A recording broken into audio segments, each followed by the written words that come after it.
नमो भगवते वासुदेवाय।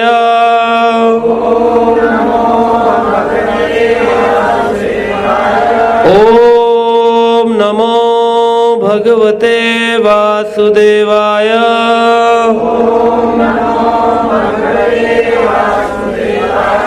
नारायणं नमस्कृत्य नरं चैव नरोत्तमं देवीं सरस्वतीं व्यासं ततो जयम् उदीरये। नष्टप्रायेषु अभद्रेषु नित्यं भागवत सेवया भगवती उत्तम श्लोके भक्तिर्भवती नैष्ठकी। कृष्णाय वासुदेवाय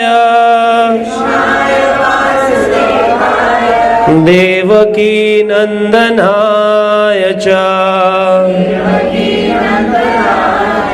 नंद गोप कुमाराय गोविंदाय नमो नमः। नमः पंकजनाभाय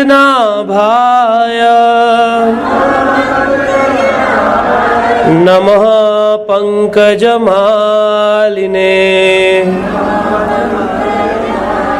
नमः पंकजनेत्राय नमस्ते पंकज आंग्र्यो। हरे कृष्णा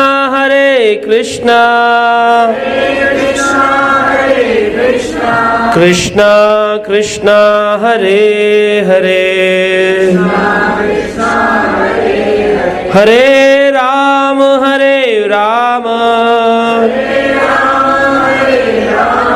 राम राम हरे हरे।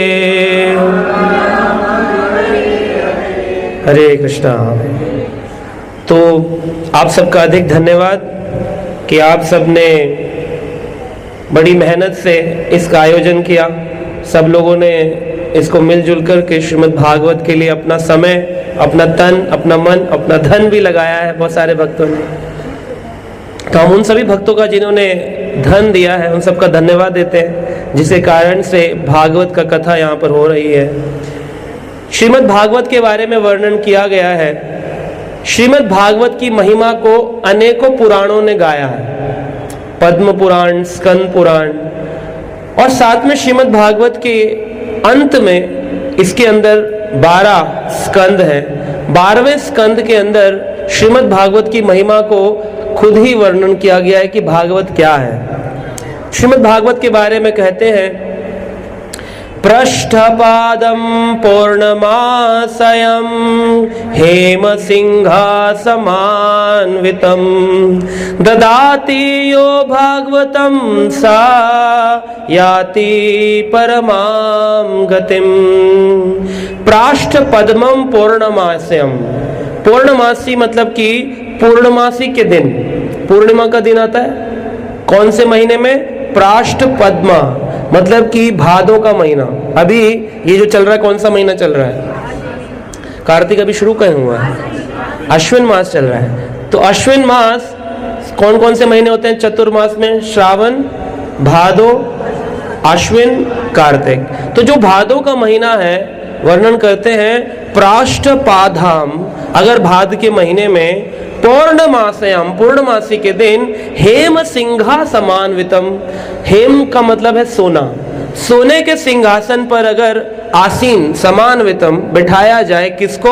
ददाति या भागवतम, अगर इस श्रीमद् भागवत को बिठाया जाए तो ये क्या कर सकती है? याति परमाम गतिम, ये परम गति प्रदान कर सकती। आजकल लोगों ने सिर पर पुस्तक उठा के तो चलते हैं, लेकिन कभी खोल करके पढ़ा है आज तक उन्होंने कि उसमें क्या लिखा है?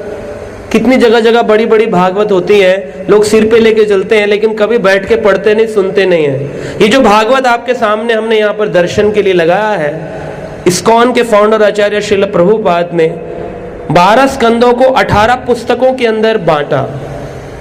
ये 18 पुस्तकें अगर जिस व्यक्ति के घर में हेम सिंहासन, सोने के सिंहासन पर विराजमान हो, भागवत कहते हैं, शास्त्र कहते हैं, उसके घर में साक्षात भगवान विराजमान होते हैं। ऐसे भागवत को दंडवत करना चाहिए अपने घर में, ऐसे भागवत की आरती उतारनी चाहिए घर के अंदर। जिसके घर में श्रीमद् भागवत की ये पुस्तक है, उसके घर में साक्षात कौन विराजमान है?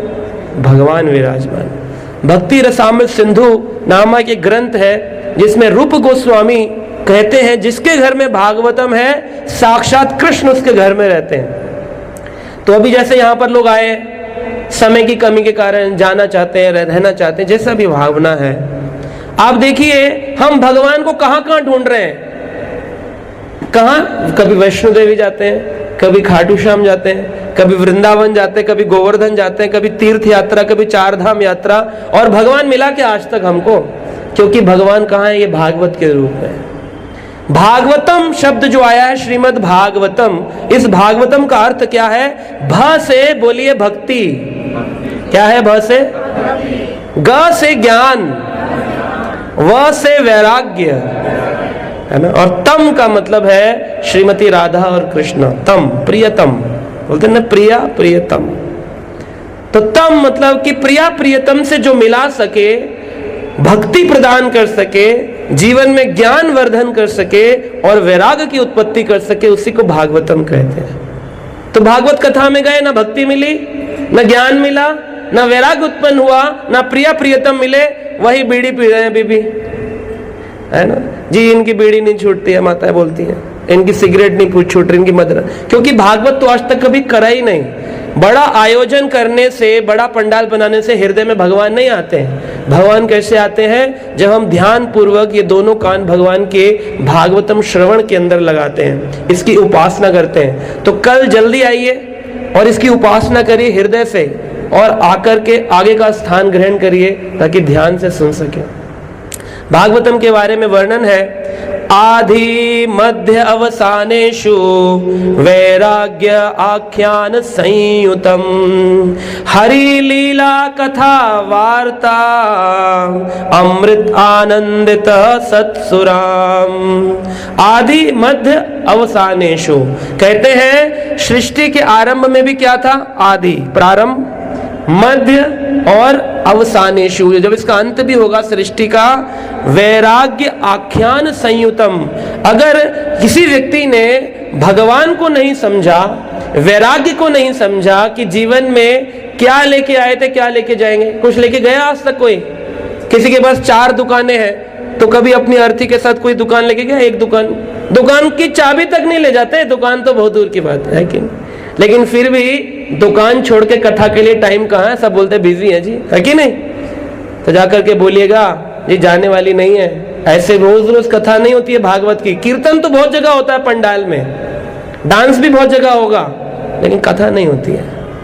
भागवत की कथा यथा रूप में गुरु परंपरा से श्रील प्रभुपाद इस्कॉन के संस्थापक आचार्य के माध्यम से इसको प्रदान किया जा रहा है पूरे विश्व के अंदर। तो कहते हैं कैसी होनी चाहिए भागवत कथा? हरि लीला। उसमें किसकी चर्चा होनी चाहिए? हरि लीला, भगवान हरि की लीलाएं होनी चाहिए। कथा वार्ता, जो चर्चा हो उसमें चुटकुले ना हो, चुटकुले ना हो, क्या हो? कथा वार्ता। जो सुनते हैं कृष्ण कथा, चली जाती है जीवन की व्यथा। उस व्यक्ति के जीवन से परेशानी जाएगी जो भगवान श्री हरि की कथा को सुनता है। और क्या देती है साथ में? अमृत आनंदित सत्सुराम। और संत भक्तों को कैसा आनंद देती है? अमृत के समान आनंद। अमृत का मतलब है इसको पीने के बाद अभी व्यक्ति मरने वाला नहीं, कभी मरेगा नहीं, उसे कहते हैं अमृत।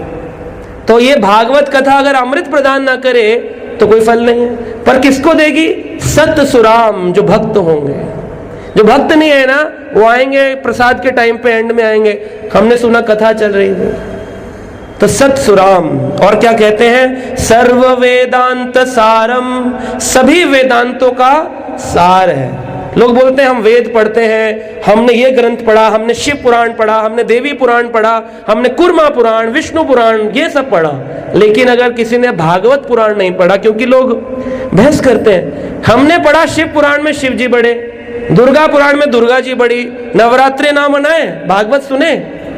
तो कहा गया है कि सर्व वेदांत सारम, सर्व वेदों का सार है श्रीमद् भागवत। और कैसा है? यत ब्रह्म आत्म एत्व लक्षणम, इसके अंदर एक लक्षण है कि ये ब्रह्म का आपको समझा देते कि ब्रह्म कौन है। ब्रह्म मतलब एक होता है ब्रह्म, इल्यूजन, एक होता है ब्रह्मा, और एक होता है परब्रह्म।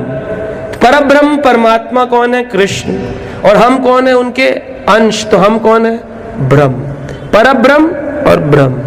तो परब्रह्म और ब्रह्म ये दो हैं। तो ब्रह्म मतलब सत्य, जो कभी मरता नहीं है। इसीलिए जब व्यक्ति मर जाता है तो लोग क्या कहते हैं? राम नाम सत्य। तो राम का नाम सत्य है, और जो मर गया कहते हैं जी मर गए, आत्मा दूसरे शरीर में चली गई। वासाम से जीर्णानि यथा विहाय, जैसे हम पुराने कपड़े छोड़ करके नया कपड़ा धारण करते हैं, आत्मा पुराने शरीर को छोड़कर नया शरीर धारण करते हैं। इसको कहते हैं ब्रह्म को जानना, आत्म साक्षात्कार हो जाना। और ये कौन करा सकता है?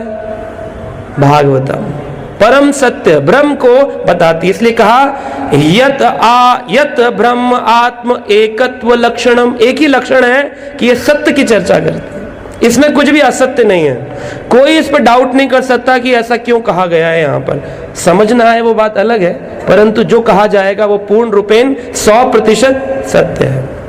और अंत में कहते हैं वस्तु अद्वित्वम तत्निष्ठम केवलया एक प्रयोजनम, एक ही प्रयोजन है। क्या? लक्ष्य तक पहुंचना है। लक्ष्य क्या है? भक्ति प्राप्त करना। वस्तु अद्वितीयम, ऐसी वस्तु है भागवतम, अद्वितीय के लिए बोला गया, मतलब इसके जैसा और कोई दूसरा है ही नहीं। लोग बोलते हैं ना प्रभु जी भागवतम है और ये है और वो है, कौन सा शास्त्र पढ़े? वस्तु अद्वितीयम, इसके जैसा और कोई दूसरा है ही नहीं। और कैसा है? तत्निष्ठम, केवल या एक, खाली एक है, प्रयोजनम, जो हमारे लक्ष्य में हमें प्रयोजन को प्राप्त करा सकती है। क्या है प्रयोजन? या हम सबका प्रयोजन, आयोजन का प्रयोजन क्या है? क्या है प्रयोजन? कृष्ण को प्राप्त करना, कृष्ण प्रेम को प्राप्त करना। और वो कौन दे सकता है? भागवतम, और कोई नहीं दे सकता है। इसीलिए इस भागवतम को बड़े ही गहराई से, बड़े ही ध्यान से कॉपी पेन लेकर के बैठना चाहिए। कान से कितना याद रखेंगे? आज रहेगा, कल भूल जाएंगे। फिर से पूछेंगे क्या बताया था, बोले बताया तो बहुत अच्छा था, लेकिन क्या था वो मालूम नहीं, है ना। तो इसीलिए कॉपी पेन लेकर के नोट्स बनाकर, जैसे स्कूल में जाते हैं ना, तभी इस जेल से छुटकारा है। वरना माया देवी लोग तो दुर्गा जी पे नारियल चढ़ा रहे हैं आज के दिन, उन्हें मालूम नहीं उसके त्रिशूल में 3 शूल हैं, 3 दुख हैं, आदि दैविक, आदि भौतिक, आदि आत्मिक। जो जो नारियल चढ़ाते हैं और कृष्ण का भजन नहीं करते, उनसे इतना क्रोध में आ जाती है, उठाकर त्रिशूल डाल देती है उसको। लोग तो सोचते हैं अरे अरे इस बार ना हमने व्रत रखा तो हमको ये प्राप्त हुआ, लेकिन ये नहीं पता जो प्राप्त हुआ उसके पीछे बड़ा दुख छुपा हुआ है। मान लीजिए किसी की शादी हो गई बेटे की, या बहुत सुख मिल गया, लेकिन बाद में बहू ऐसी आ गई कि सास को घर से निकाल दिया। तब पता चला कि वो जो दुर्गा जी ने दिया था वो साथ में त्रिशूल भी दिया था, साथ में शूल भी। शूल का मतलब है दुख, त्रिशूल मतलब 3 प्रकार के दुख। तो इसलिए हर सुख के साथ एक दुख है, इसलिए मत मांगो। देवी जी तब प्रसन्न होती है जब हम भगवान हरि का कीर्तन करते हैं, बहुत प्रसन्न होती है। जब आपने आज यात्रा निकाली हरि नाम, तो लोग सोच रहे होंगे कि अरे इस मौसम में क्या कर रहे हैं। लोग सीजनल, जैसे दुकानदारी होती है ना, पतंग कभी बेचते हैं, कभी वो फिर आता है मौसम दशहरे का तो फिर वो धनुष बाण बेचने लगते हैं, फिर 15 अगस्त का आता है तो पतंग बेचने लगते हैं, रक्षाबंधन का आता है राखी बेचने लगते हैं। तो सीजनल बिजनेसमैन नहीं होना चाहिए, जिसका एक मान लो डायमंड की दुकान है, वो कोई दूसरे बिजनेस करता है, वो हर पूरा साल डायमंड ही बेचता है। तो जो कृष्ण भक्ति है ना, ये डायमंड के जैसी है, सीजनल भक्ति नहीं है कि आज बोले जी अब दुर्गा के नवरात्रे, अब गणपति विसर्जन तो गणेश जी की पूजा, अब फरवरी आ गया तो शिवरात्रि की पूजा, अब दिसंबर आ गया तो क्रिसमस की पूजा। ऐसे नहीं, सिर्फ एक भगवान की पूजा करने से क्या है, सभी देवी देवता अधिक प्रसन्न होते हैं। दुर्गा जी बहुत प्रसन्न होती है अगर कोई इस समय में नवरात्र आदि में भागवत का आयोजन कराए, और ये खाली इसलिए नहीं कि करा दिया तो कह दिया प्रभु जी ने, ये शास्त्र में लिखा है ना। कहते हैं श्रीमद् भागवतम पुराण अमलम यद वैष्णवानां प्रिया यस्मिन् परम हंसायाम एकम अमलम ज्ञानम परम गीयते। श्रीमद् भागवतम पुराणम अमलम, अमलम का मतलब है मल होता है जो हम सुबह त्यागते हैं, मल त्यागते हैं ना, जानवर भी त्यागते हैं, इंसान भी त्यागते हैं। भागवत कैसा है, अमलम, इसमें कोई कचड़ा नहीं है, अमलम है ये, इसमें कोई मल नहीं, अमलम।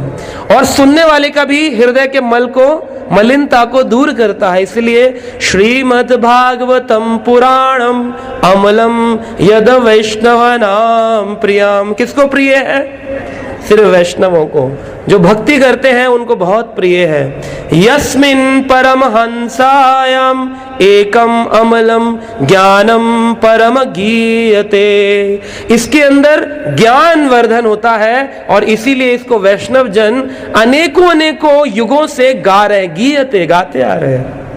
और ये क्या प्रदान करता है, अगर कोई इसको ध्यान पूर्वक सुनेगा, तत्र ज्ञान वैराग्य भक्ति साहियतम नैष्कर्म्यम अविष्कृत्यम, और उस व्यक्ति का समस्त भौतिक कर्मों से आसक्ति समाप्त हो जाएगी। सुनने मात्र से आदमी कहेगा ऐसे कैसे, सुनने से कैसे आसक्ति समाप्त हो जाएगी। जैसे हमने इस बार का विषय रखा असुरों का हृदय से वध। एक बार एक बच्चा था, उसने देखा कि उसके दादाजी भागवत पढ़ते हैं बैठ करके। कह रहे दादाजी आपको देखते हैं आप रोज भागवत पढ़ते हैं, इससे पाया क्या आपने। कहा तुम भी पढ़ा करो बेटा। नैष्कर्म्यम, इस संसार का जो विनाशपूर्ण होने वाला कर्म है वो समाप्त हो जाएगा, आसक्ति समाप्त हो जाएगी। घर में आप देखिए ऐसी कोई भी वस्तु नहीं है जो परमानेंट रहने वाली है। टेबल को लेके आते हैं 4 साल 10 साल बाद दीमक लग जाती, खत्म हो जाती है। मकान बनाते हैं 30 साल बाद मकान भी टेढ़े हो जाते हैं, दोबारा लेंटर डालना पड़ता है। परिवार में किसी से विवाह आदि होता है, वो भी बूढ़ा होता है और उसकी मृत्यु आ जाती है। बच्चे होते हैं वो बड़े होते हैं, बाहर चले जाते हैं। इस संसार में कुछ भी नित्य रहने वाला नहीं, फिर भी हम आसक्त हैं उसी अनित्य वस्तु से। तो उन्होंने बोला तुम भी भागवत पढ़ो। कहा कि मैं भागवत पढ़ के क्या करूंगा। कहा पढ़ो तो रोज भागवत पढ़ने लगा, लेकिन भागवत पढ़ के कुछ नहीं आता था, कुछ समझ नहीं आता था। कह रहे इसमें क्या लिखा है, पता नहीं कैसे कैसे श्लोक लिखे हैं संस्कृत के, मेरे पल्ले नहीं पड़ते। आप कुछ ऐसा बताइए जिससे ये मैं समझूं भागवत को। तो उन्होंने कहा बेटा ना समझ में आए फिर भी रोज पढ़ो, न समझ में आए फिर भी रोज पढ़ो गीता को और भागवत को। कहा कि दादाजी ये बात कुछ समझ नहीं आई। ये बात भी समझ नहीं आई कि रोज क्यों पढ़े, जब समझ ही नहीं आ रहा तो क्यों पढ़े। तो दादाजी ने कहा बेटा कल सुबह मुझे आकर के मिलना। तो उनके दादाजी ने उसको एक कोयले की खान में बुलाया, जहाँ कोयले की खान होती है वहां पर, और वही पास में एक कुंड था जिसमें जल भरा हुआ था। उन्होंने कहा कि बेटा ये बाल्टी लो और इसके अंदर जल भर लाओ। दौड़ करके गया जल भरने के लिए, जब जल भरा तो वापिस जब दौड़कर आया तो सारा जल निकल गया। बोला दादाजी बाल्टी लगता है कहीं से टूटी हुई है, जल निकल गया, लेकिन चारों तरफ कोयले का ऐसा आवरण लगा है, दिख नहीं रहा कहां से टूटी है। कहा बेटा फिर जाओ जल भर के लाओ। फिर गया जल भर के लाया, फिर से जल निकल गया। कहा समझ नहीं आ रहा कि जल जा कहां रहा है, बार बार जल निकल जाता है, कुछ तो ऐसा होगा इसके अंदर जो कि जल निकल रहा है। जब कई बार से ऐसा हुआ, लिया आया लिया फिर आया, तो क्या पाया कि उसके अंदर छोटे छोटे छेद थे।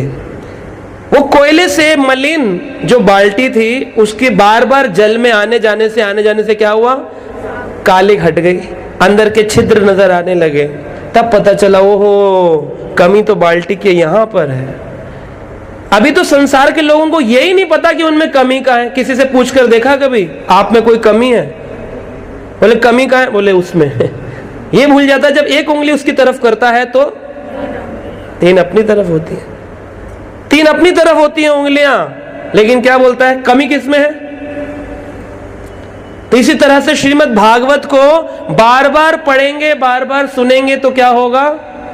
आते जाते सुनते सुनते पढ़ते पढ़ते पता चलेगा कमी कहाँ है, अनर्थ पता चलेंगे। जब अनर्थ पता चलेंगे तब कृष्ण कथा सुनने से वो अनर्थ जाते हैं। अभी तो यही नहीं पता कि हमारे अंदर अनर्थ है, अभी तो टाइम नहीं है हमारे पास अनर्थ सुनने का, बिजी बहुत है। पहले पता तो चले है क्या प्रॉब्लम कहाँ है। जब प्रॉब्लम पता चलता है उसके बाद जाकर के तो काम बनता है कि नहीं? आप जाओ हॉस्पिटल में, वो डॉक्टर साहब दवाई दे दो, डॉक्टर क्या बोलेगा? पहले बीमारी तो पता चलने दो, जाओ टेस्ट करा के आओ। जब बीमारी पता चलेगी तब तो दवाई है, या फिर पहले दवाई? तो पहले भागवत सुनने पहुंच जाते हैं, यही नहीं पता कि हमारी कमी क्या है।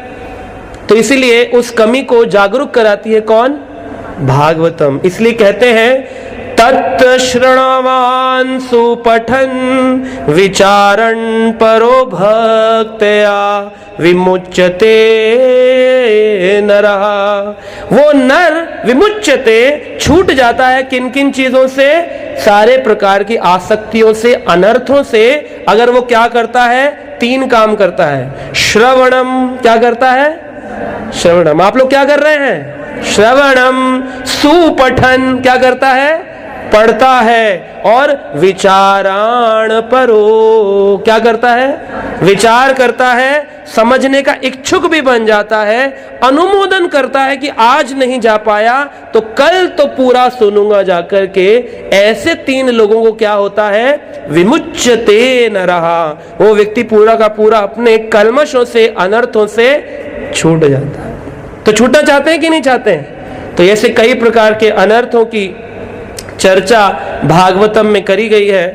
तो हम आपको बताएंगे कितने प्रकार के अनर्थ शास्त्र में बताए गए हैं, जिनके लिए कल से यहाँ पर हम हरि कथा को शुरू करेंगे, ताकि आप समझें कि कौन कौन से अनर्थों से बचना है।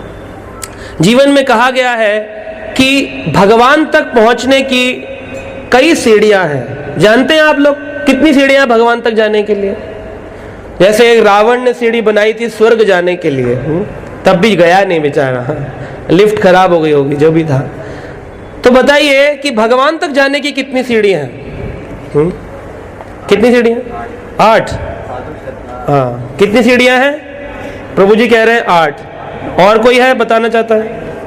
हाँ जी 9। अब 9 हो गई। अच्छा 9th प्रेम है, ठीक है। तो कितनी सीढ़ियां हैं? शास्त्र वर्णन करते हैं 9 सीढ़ियां हैं भगवान तक जाने के लिए।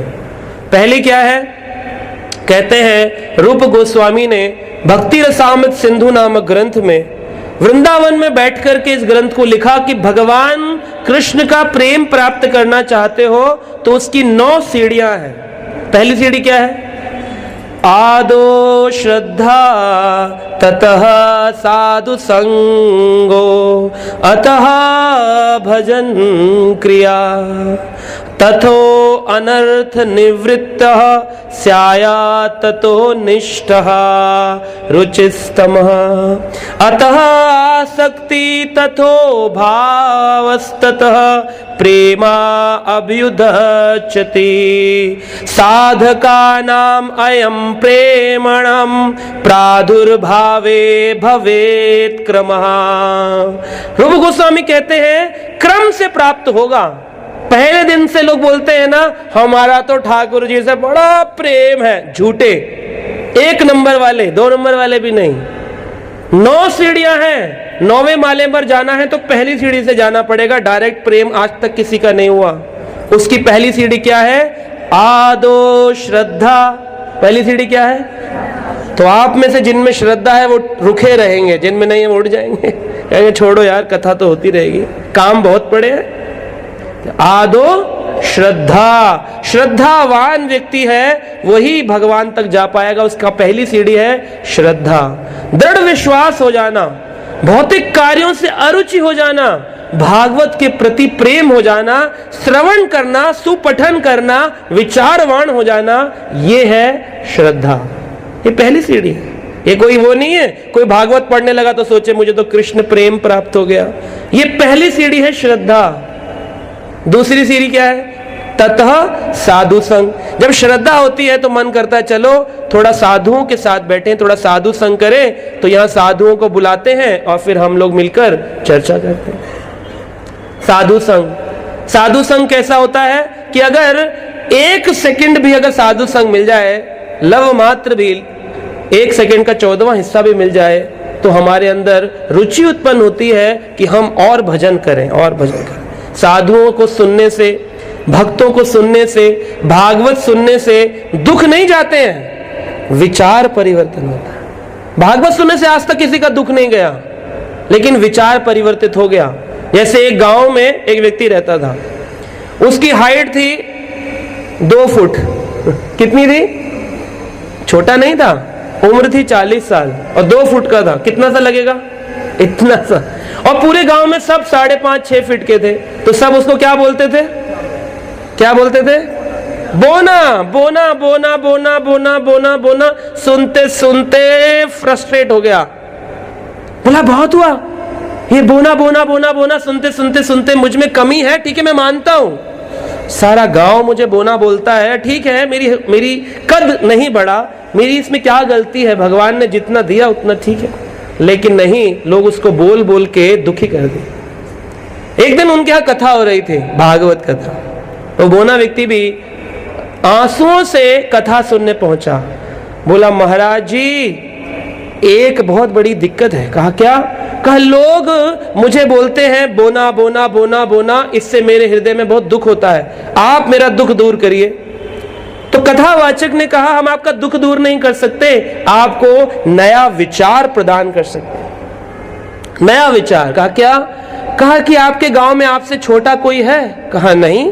कहा इसका मतलब गांव के जितने भी लोग हैं वो सब आपके सामने सर झुका के बात करते हैं, है ना, और आप हमेशा सबसे सर उठा के बात करते हैं, है ना। तो सर उठा के बात करते हैं किसके सामने? जो हमसे नीचे होते हैं। और झुका के किसके सामने बात करते हैं? जो हमसे ऊंचा होता है, उसके सामने, मैडम के सामने, सर के सामने, गुरु के सामने सर झुका। तो बोले तुम तो पूरे गांव के गुरु हो, क्योंकि सब तुम्हारे सामने सर झुका के बात करते। इससे उसको क्या मिल गया? विचार मिल गया। ये भागवत देता है। दुख हो लेकिन दुख को विचार ऐसा देगा कि दुख लगना बंद हो जाएगा। ये भागवत की कृपा है। इसलिए साधु संग बहुत ज्यादा महत्वपूर्ण है। आदो श्रद्धा तथा साधु संग, फिर क्या आती है? भजन क्रिया। यहां से माला लेते हैं। पिछली बार जब भागवत हुआ इस इलाके में तो लोगों ने माला जप की झोली ली और जप करने लगे। गीता भागवत कक्षा में आने लगे। इतना भाव आ गया कि इस बार की कथा उन्हीं भक्तों ने मिलकर के ऑर्गेनाइज कर दिया। ऐसा क्यों हो पाया? क्योंकि जप करते हैं, गीता पढ़ते हैं, भागवत पढ़ते हैं, सुनते हैं। श्रवण करने से विचार मिलता है, उसको कहते हैं भजन क्रिया। क्या जप करना है? हरे कृष्णा कृष्णा कृष्णा हरे हरे, हरे राम राम राम हरे हरे। ये मिल जाता है व्यक्ति को। भजन करेंगे तो भजन करने से क्या होता है? अनर्थ निवृत्ति। अब पूछेंगे अनर्थ क्या है? जीवन में कुछ कुछ है अर्थ। अर्थ तो समझते होंगे, ये तो सब लोग जानते हैं, है ना। क्या होता है अर्थ? पैसा कहते हैं ना। अर्थ कमाने के लिए, अर्थ मोक्ष के लिए काम करते हैं ना लोग, 4 पुरुषार्थों के लिए। तो अर्थ जो है ये है जीवन में पैसा। लेकिन ये पैसा जो चीज प्रदान करता है उसमें अगर भगवान ना हो तो अर्थ का क्या बन जाता है? अनर्थ। तो जीवन में जिसकी कोई वैल्यू नहीं है वही है अनर्थ वस्तु। जैसे मान लीजिए आप किसी होटल में खाना खाने गए हैं और उस भोजनालय में आपने बहुत बढ़िया रेसिपी मंगाई, पुलाव मंगाया, और उसमें बड़ी बड़ी इलायची है, वो बड़ी इलायची होती है काली वाली, बड़ी इलायची है और बढ़िया स्वादिष्ट नमक है, आलू मटर है पुलाव में, साथ में एक छोटा सा कॉकरोच भी है। तो इसमें क्या अनर्थ है? हाँ, सब कुछ बहुत बढ़िया है, लेकिन क्या है? अनर्थ, कॉकरोच है। ऐसे ही जीवन में तिलक है, कंठी है, जपमाला है, गीता है, सब कुछ बहुत सुंदर है। बहुत सुंदर घर बना हुआ है पालम में, बहुत सुंदर द्वारका में, दिल्ली में, लेकिन साथ में क्या है? क्रोध बहुत आता है। स्त्री पुरुष को देख के आसक्त है, पुरुष स्त्री को देख करके लालायत है। काम, इच्छाएं समाप्त नहीं हो रही हैं, बस 2 मंजिल और कर लूं ना, फिर सुख चैन से। आज तक कोई मंजिल से सुख चैन से रहा है? जब दिल्ली का किला बनाया गया अकबर के द्वारा, तो क्या सोचा था? कभी मरूंगा? क्या भी सोचा था कि उस किले में कबूतर बैठेंगे? कभी सोचा था? तो क्यों 2-2 किले क्यों बनाए, एक आगरा में, एक दिल्ली में? मकान बनाना ही जीवन की सफलता नहीं है कि दुकान बना ली 10 मंजिल की तो बोले जीवन बहुत अच्छा है। जीवन अनर्थ है अगर उसमें क्या नहीं है? कृष्ण नहीं है, भागवत नहीं है। हाँ, ठाकुर जी का दिया हुआ है, बहुत अच्छी बात है, लेकिन अगर कृष्ण नहीं है, वो सब कुछ व्यर्थ है, अनर्थ है, क्योंकि वो देने वाला है क्या? नरक प्रदान करने वाला है। आए थे हरि भजन को, मीठा लगा दाम। पैसे अच्छे लग गए। आए थे किस लिए? हरि भजन को। आए थे हरि भजन को, मीठा लगा दाम। दुविधा में दोनों गए, न माया मिली न राम। न राम प्राप्त होते हैं, न ही माया, क्योंकि आज तक कोई संतुष्ट नहीं हुआ। जो इस संसार का पैसे वाला नंबर 1 कौन है इस समय? कौन है नंबर 1? हाँ जी, जैक मार्क बता रहे हैं प्रभु जी, सबसे नंबर 1 पैसे वाले हैं, है ना। एप्पल कंपनी के मालिक थे नंबर 1, अभी तो नहीं है। स्टीव जॉब्स नंबर 1, लेकिन क्या संतुष्ट है? हिंदुस्तान में अंबानी नंबर 1 है, तो क्या संतुष्ट है? क्योंकि अगर संतुष्ट होंगे तो दूसरे दिन कमाना बंद कर देंगे, और जब तक कमाते रहेंगे हमेशा कुछ ना कुछ इच्छा लेंगे, तो जब वो प्राण त्यागेंगे तो कैसी अवस्था में? असंतुष्ट अवस्था में प्राण त्यागेंगे। ये सोच के देखिए, आदमी बोलता है जी बस 5-10 साल और करेंगे, उसके बाद फिर वैराग ले लेंगे। वैराग कोई मूली नहीं है कि खरीद लाओगे 10 किलो रुपए में बाजार से जाकर के। इसके लिए प्रयास आज से प्रारंभ होता है, आज से। जो भागवत को ध्यान से सुनते हैं वो भक्ति, ज्ञान, वैराग्य प्राप्त करते हैं, और फिर अंत काल में शरीर त्यागने पर प्रिया प्रियतम कृष्ण राधा कृष्ण को प्राप्त होता है। इसलिए बहुत जरूरी है भागवतम को सुनना। भजन क्रिया से इस प्रकार के अनर्थ की निवृत्ति हो जाती है। फिर अनर्थ निवृत्ति हो जाने के बाद क्या आता है? निष्ठा। ऐसी निष्ठा आ जाती है कि अगर कोई व्यक्ति बोले बाहर से ताला बंद कर दिया है और लाइट चली गई है ना, जनरेटर काम नहीं कर रहा है, तब भी कथा छोड़ करके नहीं जाए। कथा जरूरी है या पसीना जरूरी है? कथा जरूरी। अरे पसीना आता रहेगा, ठीक है, कोई बात नहीं है, लेकिन कानों के माध्यम से आत्मा की पुष्टि कथा के द्वारा होती है। इसलिए निष्ठा तक ले जाती है ये भागवत कथा। फिर निष्ठा के बाद आती है सीढ़ी रुचि। हमारी माता जी हैं, माता जी का नाम है रुचि माता जी। तो वो वाली रुचि नहीं, लेकिन भक्ति में रुचि उत्पन्न हो जाती है। तो भक्ति में जब रुचि उत्पन्न हो जाती है, इतना स्वाद आता है, इतना स्वाद आता है, फिर आदमी एक से चैन नहीं पड़ेगा। जैसे मिठाई होती है ना, हल्दीराम की मिठाई खाओ तो मन करता है एक गुलाब जामुन और मिल जाता ना तो मजे आ जाते, एक और, है ना, तो कितना अच्छा लगता है, एक और एक और। ये तभी है जब स्वाद आ जाए। तो भक्ति का जब स्वाद आता है ना करने में, तो 16 माला करने के बाद मन करता है समय खत्म हो गया, कुछ समय मिलता तो एक माला और हो जाती, ये रुचि उत्पन्न हो जाती है। लेकिन अभी हमारी कैसे माला होती है? हम ये सोच करके करते हैं अरे अरे वो प्रभु जी आएंगे फिर पूछेंगे कितनी माला करते हो। जैसे गब्बर पूछता था कितने आदमी थे, ऐसे हम भी पूछेंगे कितनी माला करते हो। तो हम कोई गब्बर नहीं है कि आपको बंदूक की गोली में पूछेंगे कितनी माला करते हो, ऐसा नहीं है। तो 16 माला का जो लक्ष्य श्रील प्रभुपाद ने दिया, उसको भी प्राप्त करने में कठिनाई है। जब तक लोग बोलने लगते हैं अरे कितना, अरे कितना, कितना कितना, अरे अरे अरे राम, अरे राम राम राम, अरे हरे कृष्ण भूल जाते, अरे कितना, अरे कितना, कितना जपे इसको, है क्योंकि अभी रुचि उत्पन्न नहीं है, स्वाद नहीं आया है। जब स्वाद आएगा तो फिर ये दिक्कत नहीं देती है। और फिर रुचि के बाद क्या आती है? आसक्ति। जो आसक्ति है वो इतनी जाएगी नहीं, ये जाने वाली आसक्ति नहीं है ये आसक्ति ऐसी है कि जानी नहीं चाहिए। ऐसा अटैचमेंट हो जाता है। जैसे हमारी संप्रदाय में आचार्य हैं भगवान नाम के हरिदास ठाकुर, शरीर से माला छीन ली जाती थी, बाजारों में कोड़ों से मारा जाता था, तब भी उन्होंने क्या कहा? खंड खंड जाए देही जाए यदि प्राण। मेरे खंड खंड कर दो शरीर का, जाए शरीर से प्राण निकाल दो, तबहु तो ना बदने छड़े हरि नाम। फिर भी मेरे बदन से हरि नाम रुकेगा। लेकिन हम कैसे? हमारी माला कोई बोले कि एक कोड़ा मारेंगे, माला छोड़, हम कहेंगे ये लो माला। कोड़ा मत मारना भाई, दर्द बहुत होता है तो सही मायने में भजन का असली आसक्ति जब होगी ना, पिटाई खाने पर भी, धुतकार खाने पर भी भगवान का नाम न छूटे, वो है सच्चा प्रेम। अवश्य रक्षी में कृष्ण, कृष्ण अवश्य हमारी रक्षा करेंगे, ऐसी भावना के साथ जप करना है। ये नहीं अरे तुम तो हरे नाम लेते हो ना इसलिए तुम्हारे यहाँ दिक्कत है, चलो हमारे साथ तुम्हें गणपति विसर्जन सिखाएं। वो फिर सीख जाओ गणपति उपासना, ये सारे दुख दूर हो जाएंगे। कौन से दुख दूर हो जाएंगे? अरे भैया ठीक है, एक मारुति गाड़ी की जगह दूसरी गाड़ी आ जाएगी, है ना, लेकिन वो गाड़ी भी एक समय पर जाने वाली है। आज तक कोई नित्य रहा ही नहीं संसार में। भगवान और आत्मा के अलावा कुछ भी नित्य नहीं है।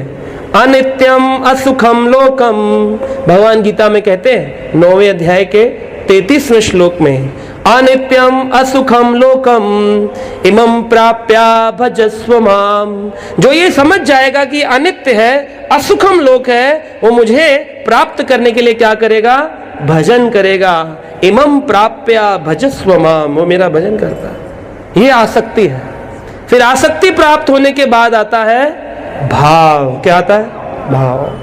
अब लोग बोलते हैं हम तो बड़े भाव से करते हैं प्रभु जी, लेकिन वो वाला भाव नहीं, ये भाव बड़ी मुश्किल से अनर्थ जाने के बाद लोग बोलते नहीं नहीं जी हम विधि तो पालन नहीं करते, लेकिन जो भी करते हैं ना प्रभु जी, एक बात होता है बड़े भाव से करते हैं, लेकिन वो भाव है ही कहाँ? भाव आएगा, बहुत ऊंची सीढ़ी है भाव, इतना सस्ता भाव नहीं है।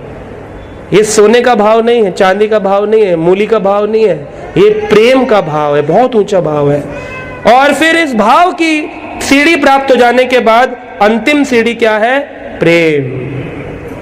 ये तो प्रेम की बात है उधो, बंदगी तेरे बस की नहीं है। प्रेम की बात है उधो। ये प्रेम बहुत मुश्किल है, इतनी सरलता से प्राप्त नहीं होगा कि 2 गाने गाए, है ना, और भजन करके भगवान का प्रेम प्राप्त हो गया। भगवान का प्रेम साधारणता इतनी सरलता से प्राप्त नहीं होता। और क्यों नहीं हो रहा है? कारण क्या है? अनर्थ। बहुत प्रकार के अनर्थ हमको रोक के रखते हैं। तो शास्त्रों में कई प्रकार के अनर्थ बताए हैं, मुख्यतः 4 अनर्थ हैं जो व्यक्ति को रोक करके रखते हैं। तो 4 अनर्थ कौन से जानना चाहते हैं? तो बोलिए जोर से, हरि बोल, हरि बोल, है ना। 4 अनर्थ हैं। क्या अनर्थ है? पहला अनर्थ है तत्व विभ्रम। तत्व के बारे में जानते नहीं कुछ भी, है ना। इसीलिए कृष्ण भगवान को कई बार गोदी में रख लेते हैं लोग और ना टॉफियां खिलाते हैं, है ना। ये तुम्हारा लाला है, टॉफी खाएगा। कौन सी खाएगा? मेलोडी, बड़ी चॉकलेटी तत्व विभ्रम। तत्व के बारे में जानते नहीं है कि तत्व क्या है। इसका विभ्रम हो गया है कि कृष्ण तत्व बहुत ऊंची वस्तु है। कई लोग भजन भी गाते हैं, वो तो मीरा का भी राम, कभी राधे का भी श्याम, मीरा का भी राम, कभी राधे का भी श्याम। मीरा का और राधा का, मीरा और राधा एक तत्व है। राधा रानी भगवान की अंतरंगा शक्ति हैं और मीरा भाई जीव तत्व में भगवान की भक्त है। ये तत्व विभ्रम है, तत्व न जानने के कारण। चीनी और नमक एक होता है। चीनी का तत्व क्या है? मीठापन, मिठास, और नमक का तत्व क्या है? नमकीन, खारापन।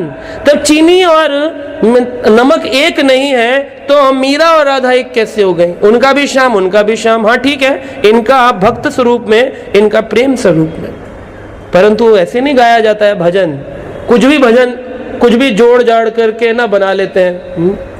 अभी बनाया आजकल लोगों ने, दुर्गा जी का एक भजन बनाया है, माई दे दे नौकरी परमानेंट, बन जाऊं तेरा सर्वेंट, जीवन में हट जाए सारे डेंट, मैया बना दे घर मंदिर के सामने। ऐसे भजन है। ये भजन है? कोई तोड़ मोड़ जोड़ करके बना रहे हैं? ये भजन है? भजन होता है, कैसा भजन होता है? जो भगवान का कीर्तन होता है। नाम संकीर्तनम यस्य सर्व पाप प्रणाशनम। भगवान का नाम जपने से, शुकदेव गोस्वामी कहते हैं, सुत गोस्वामियों ने नैमिषारण्य के ऋषियों को बताया अंतिम श्लोक में कि नाम संकीर्तनम यस्य सर्व पाप प्रणाशनम। जो व्यक्ति भगवान के नाम का कीर्तन करता है, यही भजन से सारे पाप नष्ट हो जाते हैं। हरे कृष्णा कृष्णा कृष्णा हरे हरे, हरे राम राम राम हरे हरे, हरे कृष्णा कृष्णा कृष्णा हरे हरे, हरे राम हरे कृष्णा कृष्णा कृष्णा हरे हरे, हरे राम राम राम हरे हरे, हरे कृष्णा बोलो बोलो।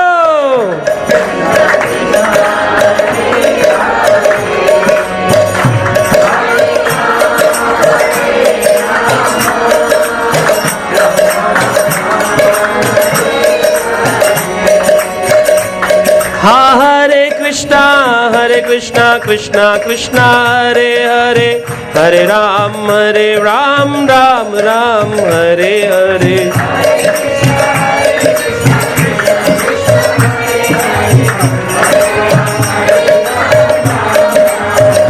जय गोविंद बोलो, हरि गोपाल बोलो, हाँ गोविंद बोलो, हरि गोपाल बोलो,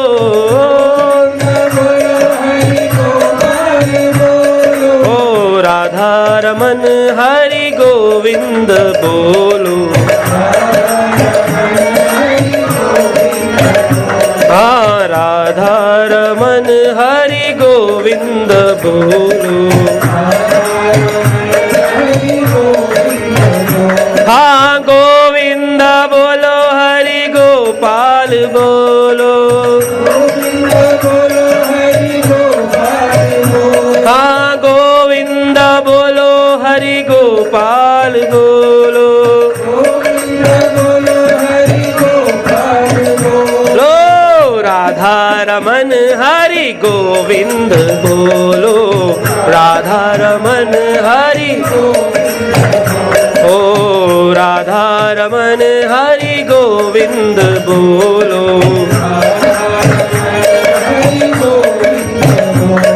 हरे कृष्णा कृष्णा कृष्णा हरे हरे, हरे राम राम राम हरे हरे,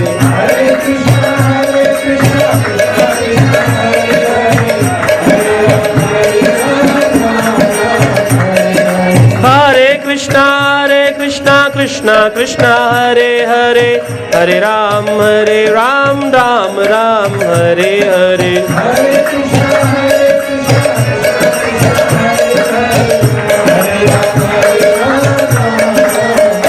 हरे कृष्णा कृष्णा कृष्णा हरे हरे, हरे राम राम राम हरे हरे,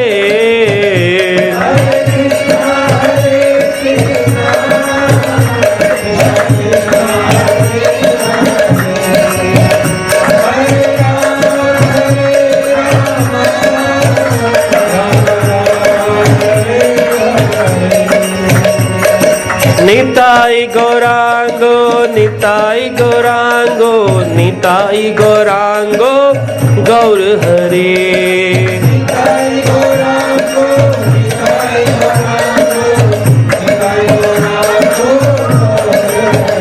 हाँ निताई गौरांगो निताई गौरांगो निताई गौरांगो गौर हरि।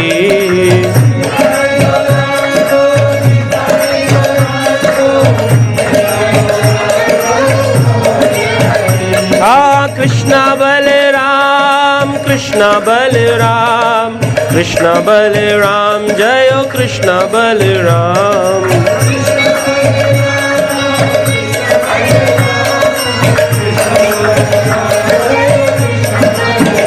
जयो राधे श्याम राधे श्याम राधे श्याम जयो राधे श्याम।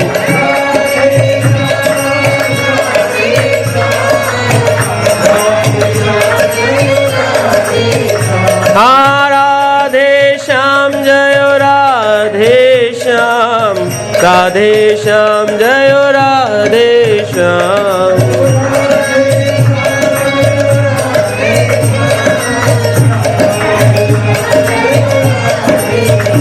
जय जय प्रभुपाद प्रभुपाद प्रभुपाद जयो जय प्रभुपाद।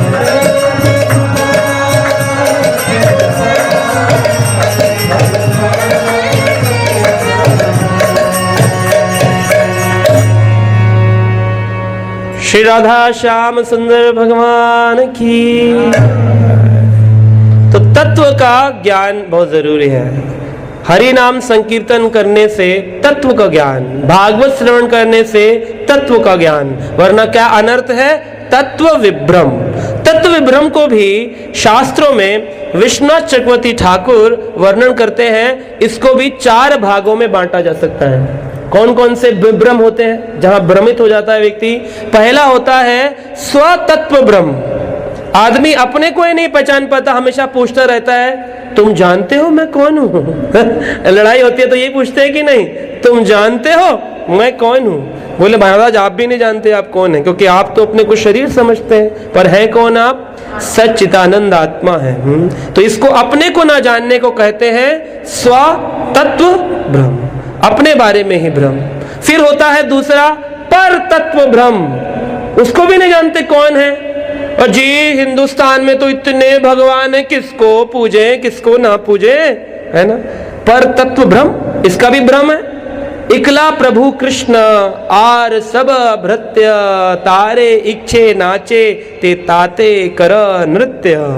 इकला प्रभु कृष्ण, एक प्रभु कृष्ण है और बाकी सब उनके सेवक सेविका हैं। ये बात नहीं समझते तो क्या बोलते हैं?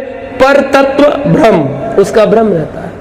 तीसरा होता है साध्य साधना भ्रम, साध्य साधना तत्व भ्रम। साधना साधना नहीं पता है, साध्य क्या है? कृष्ण ये मालूम नहीं, निराकार बनाए बैठे हैं जी। ऊपर ना वो निराकार है, वो अनगिनत देता है, तो उसका गिन के क्यों दे? उनका गिन कर क्यों दे? अनगिनत देता है ना वो तो रोटी भी अनगिनत खाते हो आप लोग, वो तो गिन के खाते 2-3, है ना? अनगिनत तो रोटी नहीं, आज 40 खा ली कल खाई नहीं, ऐसा तो नहीं है। तो हम प्रसाद खाते हैं वो गिन करके खा रहे हैं। और साथ में क्या है, जब हम नौकरी की सैलरी लेते हैं या फिर जैसे इस हॉल का चार्ज है तो क्या अनगिनत लेते हैं? गिन करके लेते हैं, बोले इतना ही लेंगे, है कि नहीं? हर एक चीज की कीमत गिन करके है, तो प्रभु का नाम गिन कर क्यों नहीं होगा? गिन करके। लेकिन जानते नहीं साध्य क्या है और साधन क्या है उसको प्राप्त करने का। और लोगों ने भ्रम बना दिया संसार में कि है ना, माला की कोई आवश्यकता नहीं, बिना माला के जप कर सकते हो, बिना माला के बोल लो भगवान का नाम।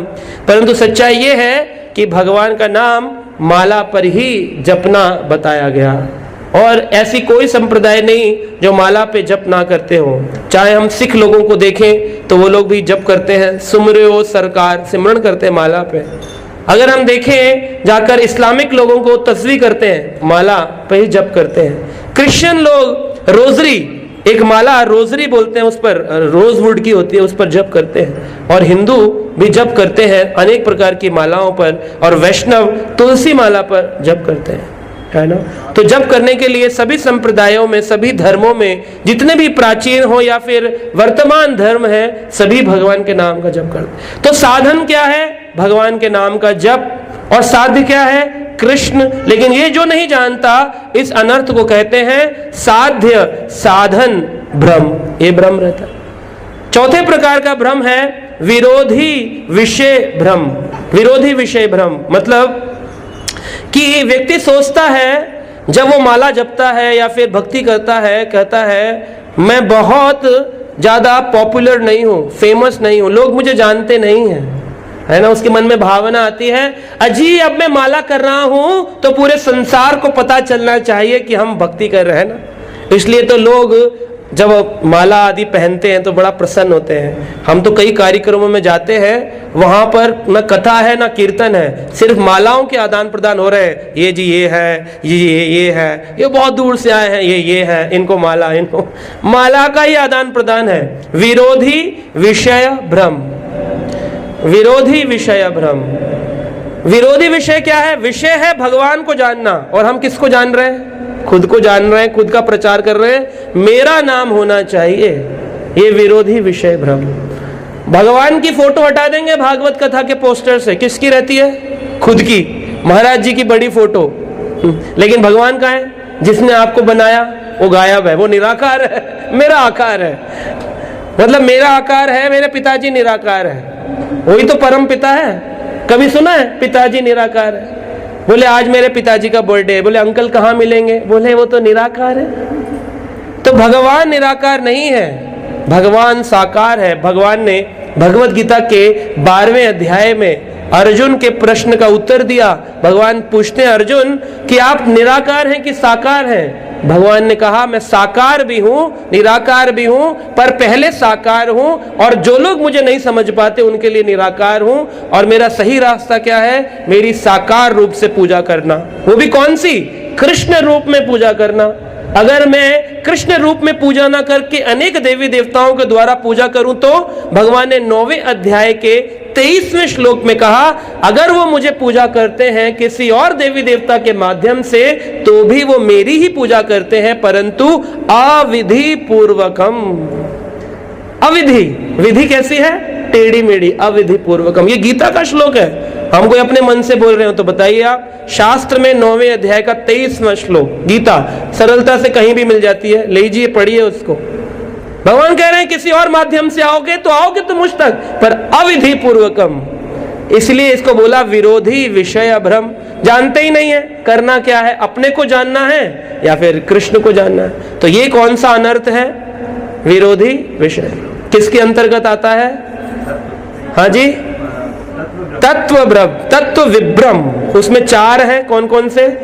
स्वतत्व भ्रम, पर तत्व भ्रम, साध्य साधना भ्रम और विरोधी विषय भ्रम। समझ आ रहा है? कठिन तो नहीं है? ठीक है, ये समझ में आएगा तो आगे की कथा समझ में आएगी, है ना, वरना समझ नहीं आने वाला। खाली नचना गाना नहीं होता है भागवत कथा। आगे बताया दूसरे प्रकार का अनर्थ है जिसे कहते हैं हृदय दौर्बल्यम। क्या कहते हैं? हृदय दौर्बल्यम। हृदय की दुर्बलता है।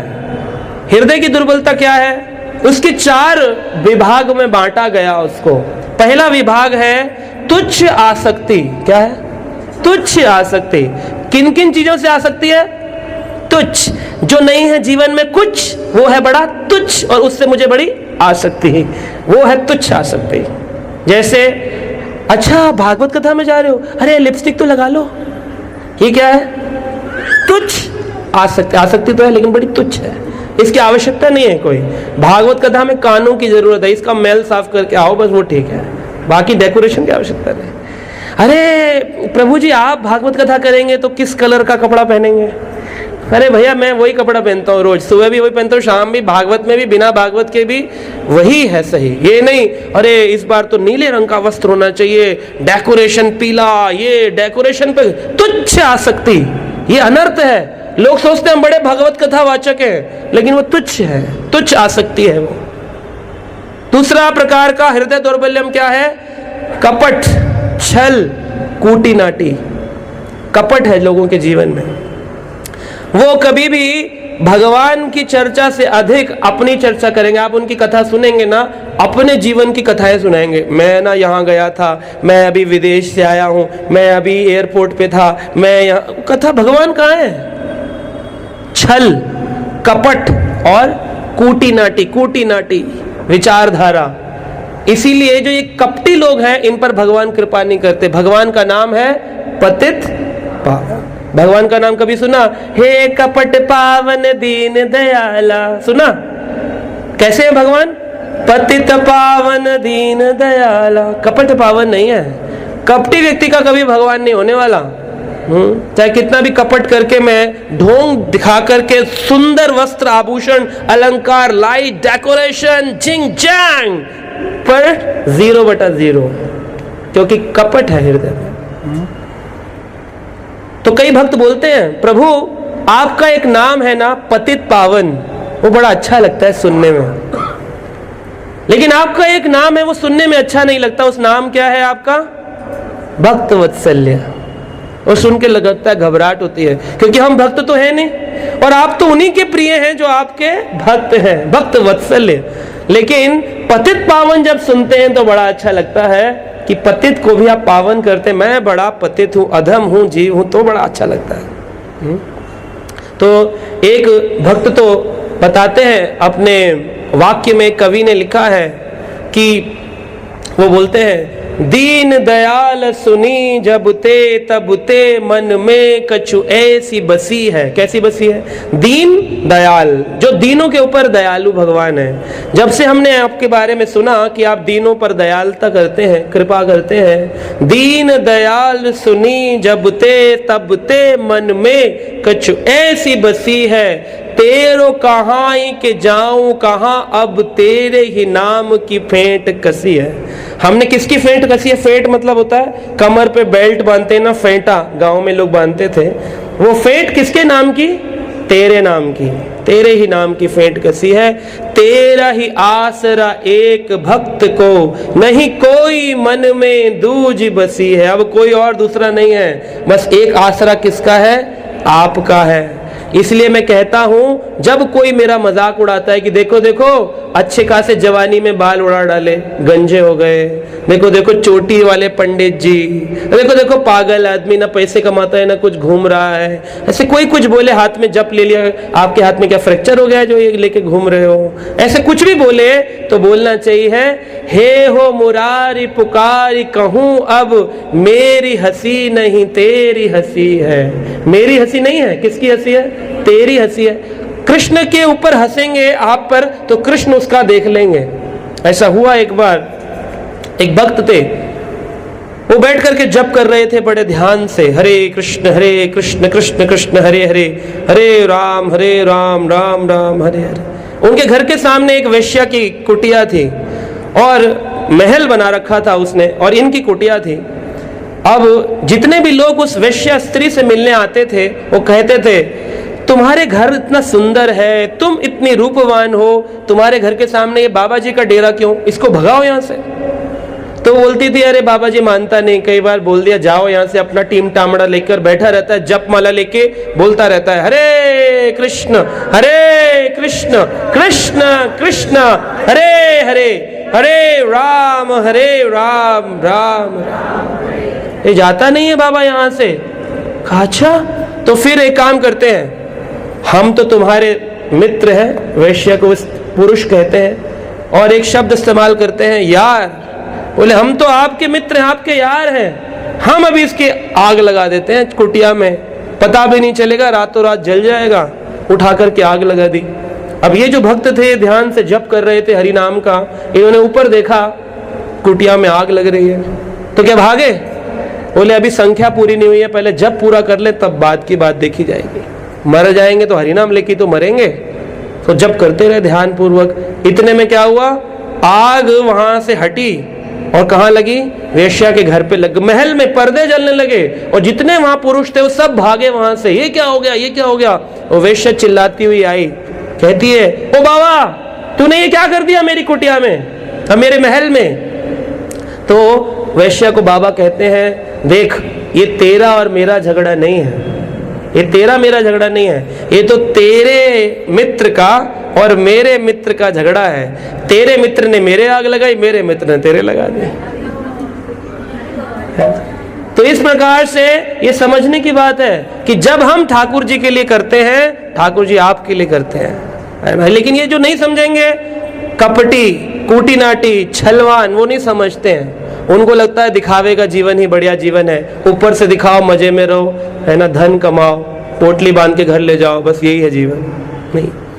तीसरे प्रकार का हृदय दौर्बल्यम अनर्थ है ईर्ष्या की भावना होना। हम चर्चा करेंगे, ये इस बार की भागवत कथा में कई प्रकार की ईर्ष्या है, 5 प्रकार की ईर्ष्याओं की चर्चा होगी, परंतु आज हम आपको बता रहे हैं कि ईर्ष्या जो करना, किसी से ईर्ष्या करना, जलन की भावना रखना, ये भी हृदय का एक अनर्थ है, हृदय दौर्बल्यम अनर्थ है।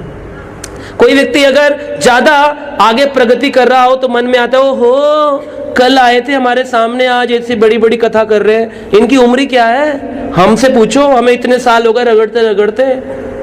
तो अगर कोई व्यक्ति ऐसे बोल रहा है तो ये कौन है? ईर्ष्यावान व्यक्ति है। लेकिन अगर कोई सच्चा होगा, वो क्या बोलेगा, अच्छा देखो इन पर ठाकुर जी कितनी कृपा है, गुरु कितनी कृपा कर रहे हैं कि इतनी प्रगति कर रहे हैं। लेकिन जो ऐसी बात नहीं कर रहा, हृदय दौर्बल्यम का शिकारी व्यक्ति, अनर्थ भरा हुआ है। चौथे प्रकार का अनर्थ है पूजा लाभ प्रतिष्ठा कामनी, है ना। व्यक्ति के अंदर पूजा की, प्रतिष्ठा की बहुत ज्यादा अभिलाषा आ जाती है। वो सोचता है कि अब मेरी भी पूजा होनी चाहिए। तो कई लोग हमसे ही पूछते हैं कि हमारे को तो कोई पूछता नहीं है, आप ही को लोग पूछते हैं। जब हम प्रोग्राम करने जाते हैं तो लोग नहीं आते, जब आप जाते हो तो बहुत सारे लोग आ जाते हैं, तो हमारे को तो पूछते नहीं है। तो ऐसी क्यों भावना आ रही है? आप उनसे प्रेम करिए, वो आपके पास भी आएंगे। लेकिन कंपटीशन की भावना, क्योंकि क्या नहीं हो रही है, उनकी पूजा नहीं हो रही है, उनकी प्रतिष्ठा नहीं बढ़ रही है, उनको लाभ नहीं मिल रहा है, तो इससे वो कंपेयर करते हैं, कंपैरिजन करते हैं, प्रतिस्पर्धा करते हैं। कनक कामनी पान प्रतिष्ठा जैसे रे सुकर विष्ठा। सुकर विष्ठा, सुकर समझते हैं, सुअर, उसकी विष्ठा मतलब उसका मल। प्रतिष्ठा को, प्रतिष्ठा की कामना कि लोग मुझे बड़ी वाली माला पहनाएं, बड़ा सा पटका पहनाएं, मंदिर में ना बड़ी वाली टोपी लगाएं, तब मैं जाऊंगा मंदिर में, तब मैं जाऊंगा कथा सुनने, हम नहीं जाते ऐसे बैठ के फालतू। तो ये जो भावना रखता है ना, इसको आचार्यों ने सुकेर विष्ठा कहा, सुअर की विष्ठा। किसी और की क्यों नहीं कहा? घोड़ेर विष्ठा, कुकर विष्ठा, सुकर ही क्यों कहा? क्योंकि सुकर जो होता है, सुअर, उसकी एक आदत है, वो दूसरों का मल खाता है, लेकिन अपना मल वो खुद भी नहीं खाता। तो इसका मतलब सुकर का मल एक ऐसा मल है, एक ऐसी विष्ठा है जिसको संसार में कोई नहीं खा रहा, उसको त्याग दिया। ऐसे ही प्रतिष्ठा की कामना करने वाले व्यक्ति को आचार्यों ने सबसे निकृष्ट चीज सुकेर विष्ठा के साथ कंपेयर किया है। सोचिए आप। तो ये हृदय दौर्बल्यम है। हृदय जब कमजोर होता है तो ऐसे अनर्थ हमको घेर लेते हैं और माला में मन नहीं लगता, भागवत में मन नहीं लगता, गीता में मन नहीं लगता। तीसरे प्रकार का अनर्थ है असत तृष्णा। क्या है? असत तृष्णा। तृष्णाएं पूर्ण नहीं होती हैं। पहली तृष्णा है व्यक्ति की कि उसको भोग बहुत चाहिए। तृष्णा में भोग, पैसा चाहिए, कार चाहिए, गाड़ी चाहिए, पत्नी के लिए साड़ी चाहिए, कुछ ना कुछ चाहिए कि जब तक डिमांड खत्म नहीं होती है, ये अनर्थ है असत तृष्णा। तभी तो शास्त्र में बोलते हैं, कई कवियों ने, कई शायरों ने, कई भक्तों ने इस बात को पुष्ट किया है कि मन मरा माया मरी। क्या मरा? मन मर गया, माया मर गई। मन मरा माया मरी, मर मर गए शरीर। आशा तृष्णा ना मरी, कह गए संत कबीर। कबीर क्या कहते हैं कि मन मर जाएगा। एक समय आदमी कहता है मन चंचल है, ये चंचल मन भी बस में हो जाएगा, और साथ में माया जो संसार की है ये भी एक समय समाप्त हो सकती है, परंतु आशा कि एक दिन हमारा भी नाम होगा, है ना, ये आशा। तृष्णा, मैं भी एक दिन सुखी होऊंगा, मेरे पास भी लिमोजीन होगी, है ना, मेरे पास भी 4 ऑडी होंगी, मेरा भी एक ग्रेटर कैलाश में दिल्ली में मकान होगा, मेरे पास भी अपना एक जेट प्लेन होगा। आशा तृष्णा ना मरी, कह गए संत कबीर। संत यही वाणी बोलते हैं और इस बात को हमें समझना चाहिए। दूसरी प्रकार की तृष्णा है स्वर्ग आदि लोकों को भोगने की कामना। पुण्य क्यों करते हैं? स्वर्ग जाने के लिए। अजी नरक जाना पड़ेगा, पुण्य कर लो, भंडारे कर लो, स्वर्ग जाएंगे। ये भी एक प्रकार का अनर्थ है। भजन करके धाम नहीं जाएंगे भगवान के आनंद में, स्वर्ग जाएंगे जहां जाने के बाद वापस आना पड़ता है। क्षीणे पुण्यम मृत्यु लोकम विशंति, पुण्य क्षीण हो जाने पर वापस इस मृत्यु लोक में आना पड़ता है। ये देखो तृष्णा इसकी समाप्त नहीं हो रही है, इसलिए हो रहा है। तीसरे प्रकार की है योग सिद्धि की कामना। लोग बाबा जी लोगों के पास जाते हैं। हमारे एरिया में ना एक बाबा जी हैं, इतने सिद्ध हैं, इतने सिद्ध हैं, हाथ पे सिर पे हाथ लगाए ना तो करंट लगता है। तो प्रभुपाद जी के पास भी एक बार एक व्यक्ति आया, बोला प्रभुपाद एक ऐसे बाबा जी हैं, सिर पे हाथ लगाते हैं तो करंट लगता है, हिंदुस्तान से आए हैं। प्रभुपाद ने कहा वो तो मैं भी लगा सकता हूँ। कहा अच्छा आप भी इतने सिद्ध हैं? कहा तो वो 5 रुपए का एक तार मंगवाया, हाथ में यहाँ लगाया, नेगेटिव पॉजिटिव प्लग में लगवाया, भक्त को बुलाया, सिर पे लगा दिया, ढंग, बोला करंट है। स्वामी जी प्रभुपाद आपके भी हाथ में? प्रभुपाद जी बोले जो 5 रुपए का तार काम कर सकता है उसके लिए 40 वर्ष का जीवन इसने क्यों बर्बाद कर दिया? भजन करता तो भगवान प्राप्त होते हैं। ये करंट की सिद्धि, मुंह से शिवलिंग निकाल देना, मुंह से अंगूठियां बना देना। अरे अंगूठी तो सुनार भी बना सकता है। पानी पर चल के दिखा देना, अरे वो तो नाविक भी पार करा सकता है। भगवान के बारे में आत्म साक्षात्कार कोई करवा सकता है, आत्मा का दर्शन कोई करा सकता है। बाल के अग्र भाग का 10,000वां हिस्सा है आत्मा, इसका दर्शन कोई कराए तो मानेंगे वो व्यक्ति सही मायने में सिद्ध है।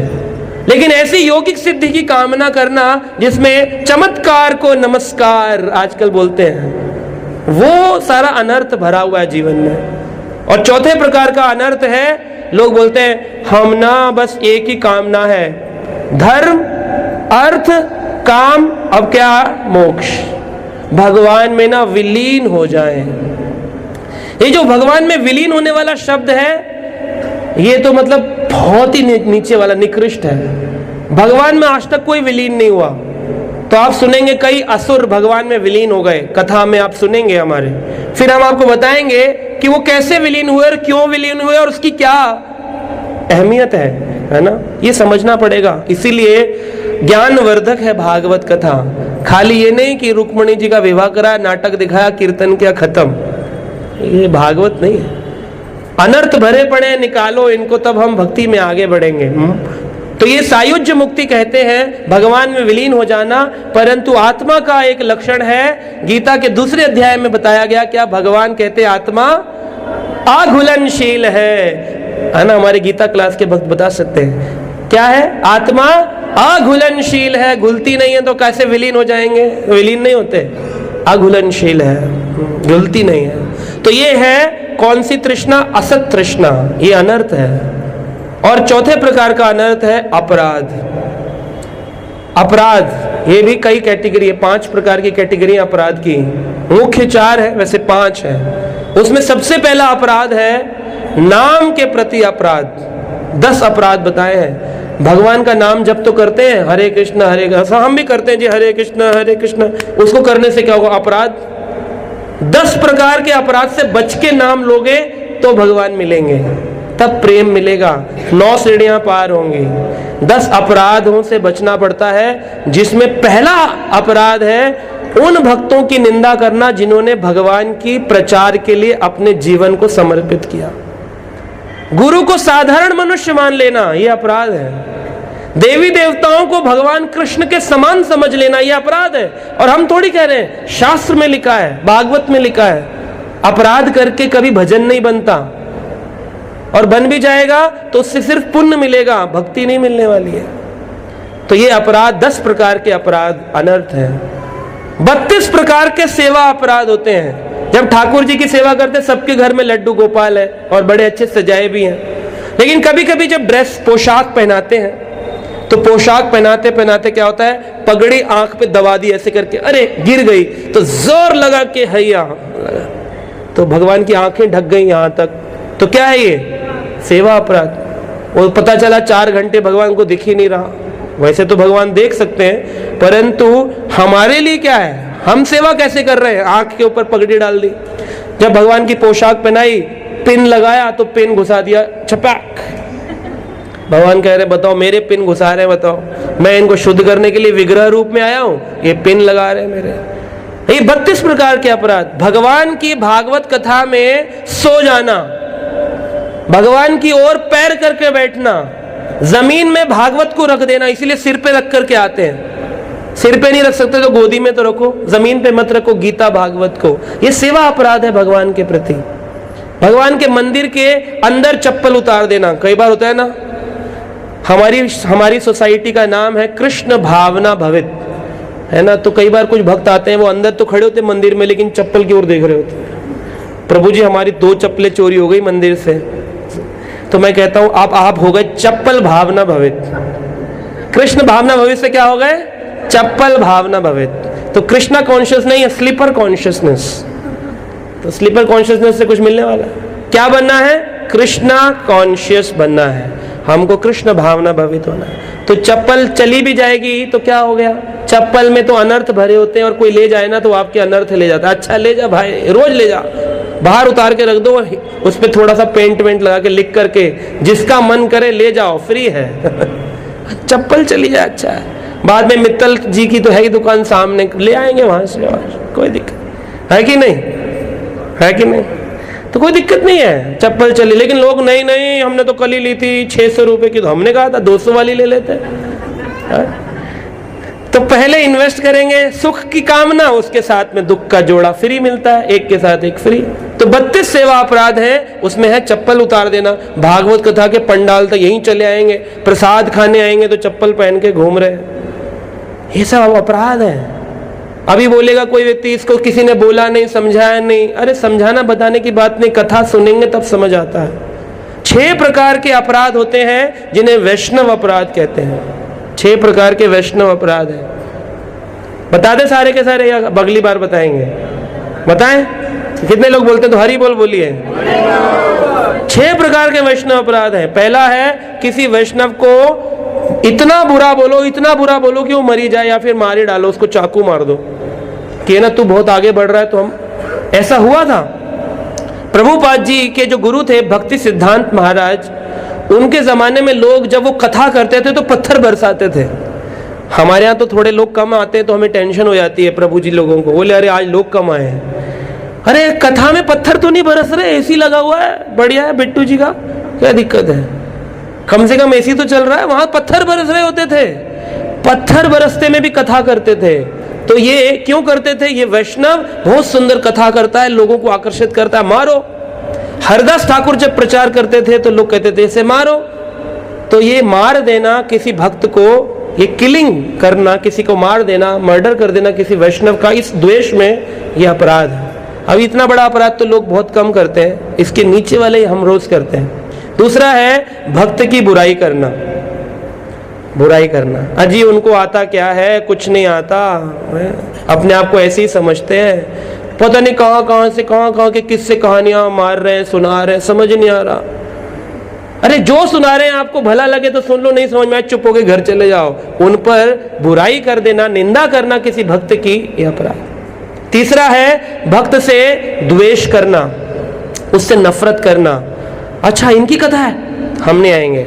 अच्छा इनकी है, हाँ सुबह से चले जाएंगे, 10 बजे जाके बैठते। निंदा करना दूसरा। तीसरा है किसी भक्त की नफरत करना, किसी भक्त से।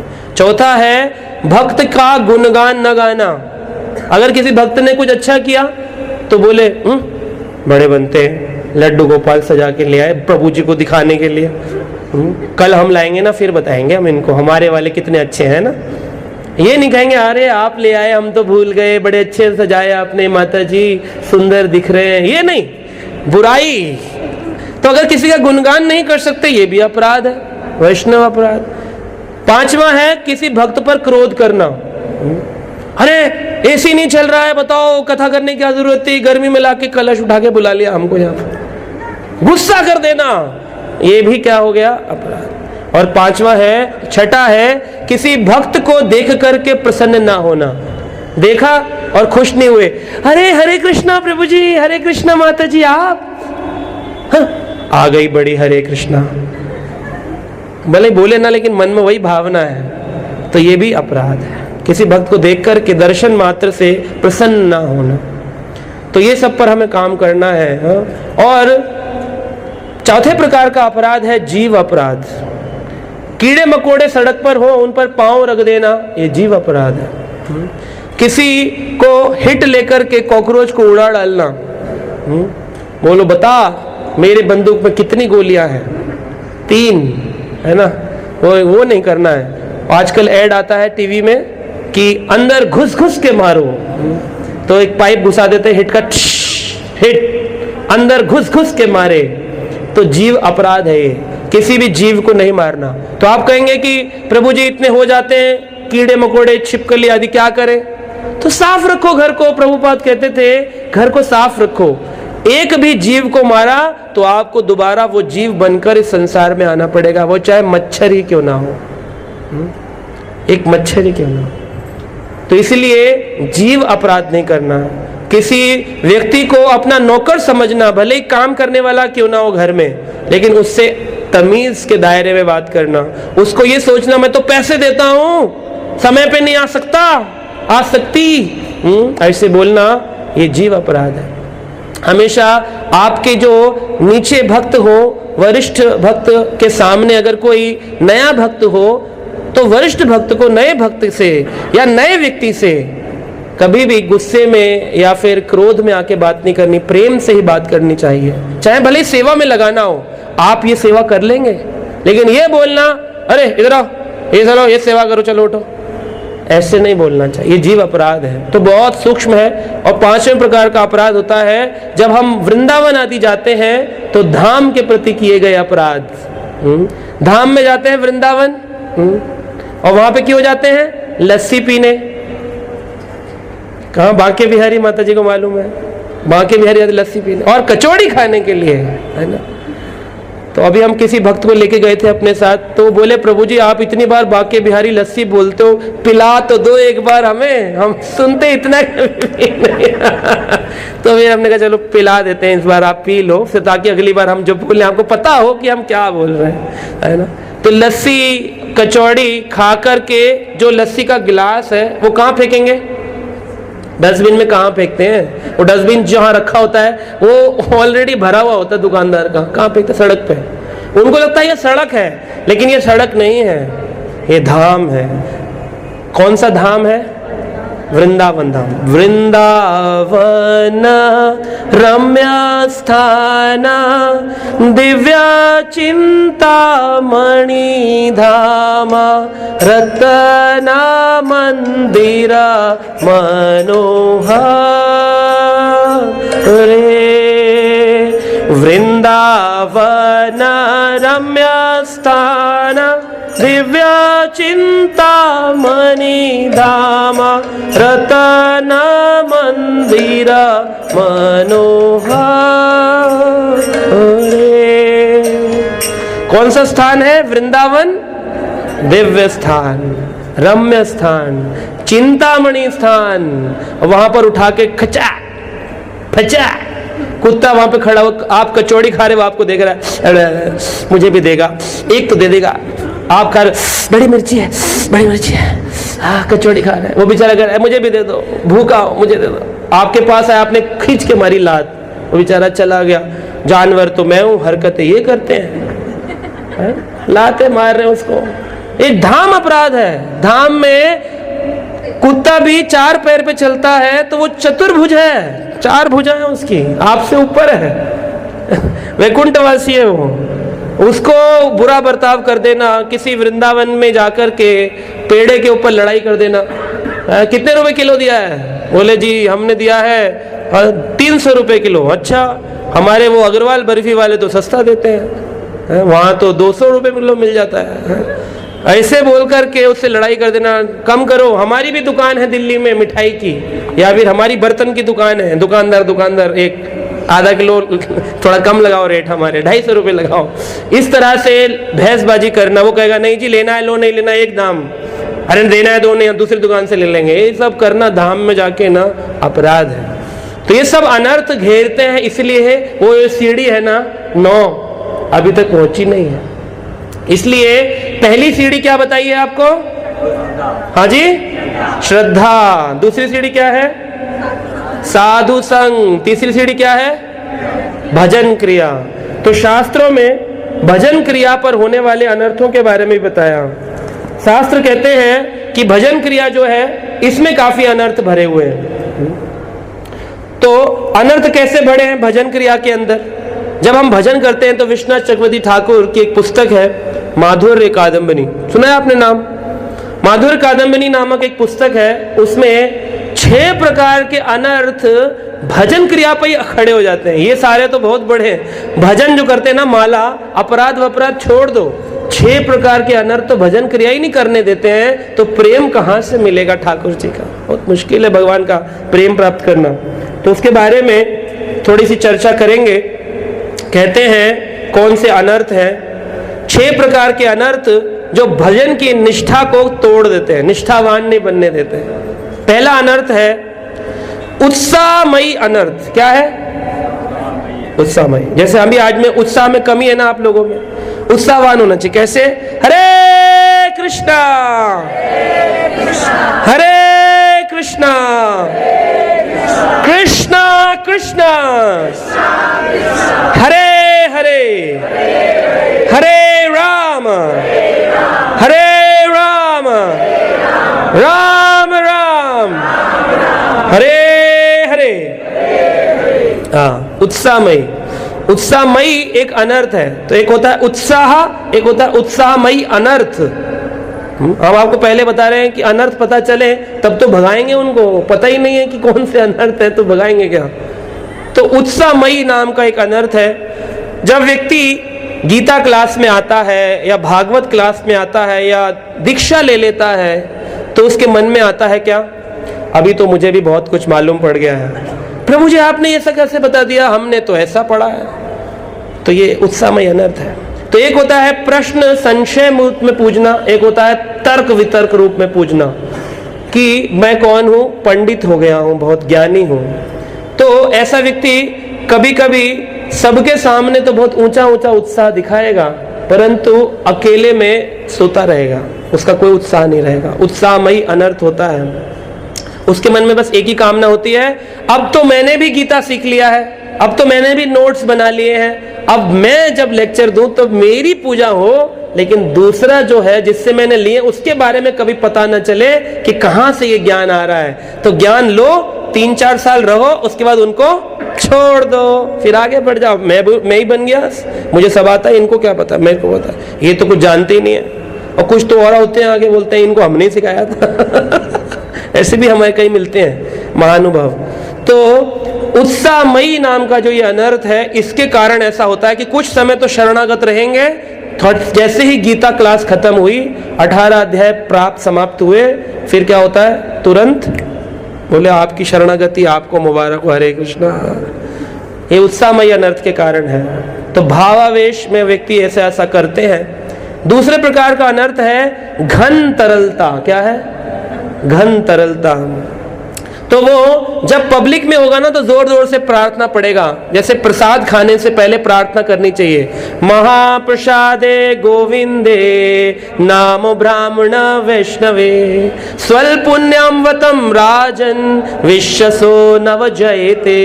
इसका अर्थ है नाम ब्राह्मण वैष्णवे, नाम में, वैष्णव में और प्रसाद में सिर्फ वैष्णवों को ही श्रद्धा होती है।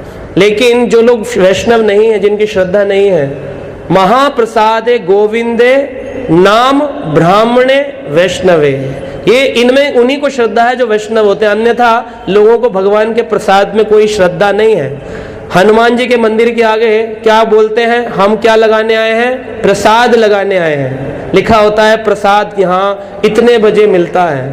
भोग लगाया जाता है, प्रसाद नहीं लगाया जाता, भगवान को भोग लगाया जाता है। क्योंकि भगवान गीता के 5वें अध्याय के 29वें श्लोक में कहते हैं, भोक्ताराम यज्ञ तपसाम सर्वलोका महेश्वरम सुहृदम सर्वभूतानाम ज्ञात्वाम शांतिम ऋच्छते। जो व्यक्ति जान जाएगा कि खाली मेरा ही भोग लग सकता है, किसी देवी देवता को भोग नहीं लगेगा, कृष्ण को ही भोग लग सकता है। 5वां अध्याय 29वां श्लोक गीता का, उसमें भगवान ने कहा सिर्फ मैं ही भोगता हूं और खाली एक ईश्वर नहीं हूं, सर्वलोका महेश्वरम सुहृदम सर्वभूतानाम, और सभी लोगों का कौन हूं, मित्र हूं। ये जो जान जाएगा उसे शांति प्राप्त होगी। तो पब्लिक में तो महाप्रसाद गोविंद है, लेकिन घर में जैसे ही बनकर आया तो पत्नी बोलेगी, प्रभु जी महाप्रसाद तो बोल लीजिए। बोले, अरे महाप्रसाद गोविंद प्रसाद पाओ आनंद है, बोल लिया बस, खा लिया बस हो। कौन प्रार्थना पड़े कि मेरी जीव ही है माया संसार में फंसाने वाली, बोलते नहीं है। तो घन तरलता क्या है, तरल भक्ति है। अभी घनी नहीं है भक्ति, तरल भक्ति है, इसीलिए घन तरलता है। अभी इस व्यक्ति को ऊंचा ज्ञान प्राप्त नहीं हुआ है कि ये अकेले में भी भक्ति करे। इसीलिए लोग जब मंदिर आते हैं तो बड़ा तिलक लगाएंगे, घर में रहते तिलक ही नहीं लगाते। जब घर में रहेंगे तो जब ऐसे करेंगे सो सो के, लेट लेट के, जब मंदिर में आएंगे तो ऐसे बैठ के करेंगे। मंदिर में आएंगे जोर जोर से हरे कृष्णा, घर में होंगे तो हरे कृष्णा हरे कृष्णा। तो ये घन तरलता अनर्थ के कारण हमारे अंदर वीकनेस रहती है। ये घन तरलता अनर्थ है और भक्तों में बहुत पाया जाता है, हम सब में एक ना एक होगा। तीसरे प्रकार का अनर्थ है व्यूढ़ विकल्प। क्या है, जोर से बोलिए, व्यूढ़ विकल्प, व्यूढ़ विकल्प। ये व्यक्ति क्या है, शास्त्र पढ़ता तो है, शास्त्र सुनता तो है, लेकिन जब ये सुनता है, शास्त्र में कहा गया है वह सन्यासी जिसे आश्रम में गया, उस आश्रम को उसने अन्न से परिपूर्ण पाया। और इस न्यायपूर्ण वचन को सुनकर के उस साधक के मन में आता है कि सन्यासी जहां भी गया वहां उसने क्या कर दिया, अन्न से परिपूर्ण कर दिया। मतलब संसार से अब वैराग्य ले लेना चाहिए। वैसे भी पत्नी से ज्यादा बनती तो है नहीं, हर बात बात पे गुस्सा होती है, लड़ाई झगड़ा होता है कि नहीं। क्योंकि एक बार एक माता जी बहुत गुस्सा कर रही थी अपने पति से, तो पति ने उससे और भी ज्यादा गुस्सा किया, तो पत्नी चुप हो गई, कहती ठीक है आप कर लो गुस्सा। तो उसने पूछा, जब मैं ज्यादा गुस्सा करता हूं तो तुम चुप क्यों हो जाती हो? कहा मेरे पास गुस्सा को कम करने का सॉल्यूशन है। कहा अच्छा, तुम गुस्से को कैसे कम करते? कहा जब भी मुझे आप गुस्सा तेज करते हैं तो उस दिन मैं जाके ना टॉयलेट क्लीनिंग करती हूँ। तो कहा अच्छा, बाथरूम साफ करने से, टॉयलेट क्लीन करने से तुम्हारा गुस्सा चला जाता है? कहा हाँ, टॉयलेट क्लीन करने से गुस्सा क्यों चला जाता है? बोले क्योंकि आप जिससे मंजन करते हैं ना उसी ब्रश से साफ करती हूँ। तो मेरा गुस्सा चला जाता है कि कर लो गुस्सा कर लो, कल सुबह पता चलेगा, है ना। तो ऐसे भी कई कई जीवन में जब होता है ना तो लोग सोचते हैं इस गृहस्थी जीवन से तो वैराग्य लेना अच्छा है। लेकिन जब दूसरे स्टेटमेंट पढ़ते हैं न्याय शास्त्रों की कि जब तक भागवत के प्रति अनुराग है, ग्रह में और जंगल में, वन में और घर में कोई भेद नहीं है।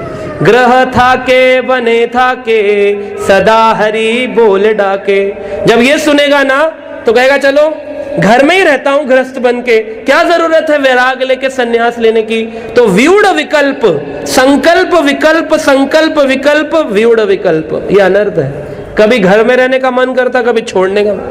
कभी कभी माताएं आ जाती हैं, कहती हैं प्रभु जी हमारा घर में मन नहीं लगता, हमें मंदिर में रहना है। और हम कहते हैं दूर रहो जी, मंदिर में मत रहो आप। माताओं के लिए कोई जगह नहीं मंदिर में।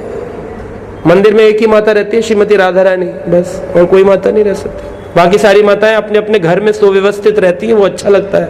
माताओं की कोई जगह नहीं मंदिर में। लोग सन्यासिनी बनूंगी, सन्यासिनी बनूंगी, ब्रह्मचारिणी बनूंगी, ये सब गलत है। शास्त्र में माता को सन्यास या ब्रह्मचारिणी बनने का लिए बोला नहीं गया। जब वो बच्ची हो तो अपने पिता के संरक्षण में रहे, बड़ी हो तो पति के संरक्षण में, और बूढ़ी हो तो पुत्र के संरक्षण में रहना चाहिए, ऐसा शास्त्रों में वर्णन। चौथे प्रकार का अनर्थ है विषय संग्रह। क्या है? विषय संग्रह। इसमें क्या होता है, व्यक्ति जप करता है, शास्त्र पढ़ता है, लेकिन मन में पुराने पुराने ख्यालात घूमते रहते हैं, है ना। जप करने बैठेगा तो जिंदगी का सफर है सुहाना, यहाँ कल क्या हो किसने जाना, हरे कृष्ण कृष्ण कृष्ण हरे हरे, हरे राम राम। मन में गाने चलते रहते हैं। फिर कहता है मेरा मन नहीं लगता, बड़े बुरे बुरे विचार आते हैं। तो रोको उन विचारों को। विषय संग्रह नाम का अनर्थ व्यक्ति को जप में मन नहीं लगाने देता, ध्यान पूर्वक जप नहीं करने देता।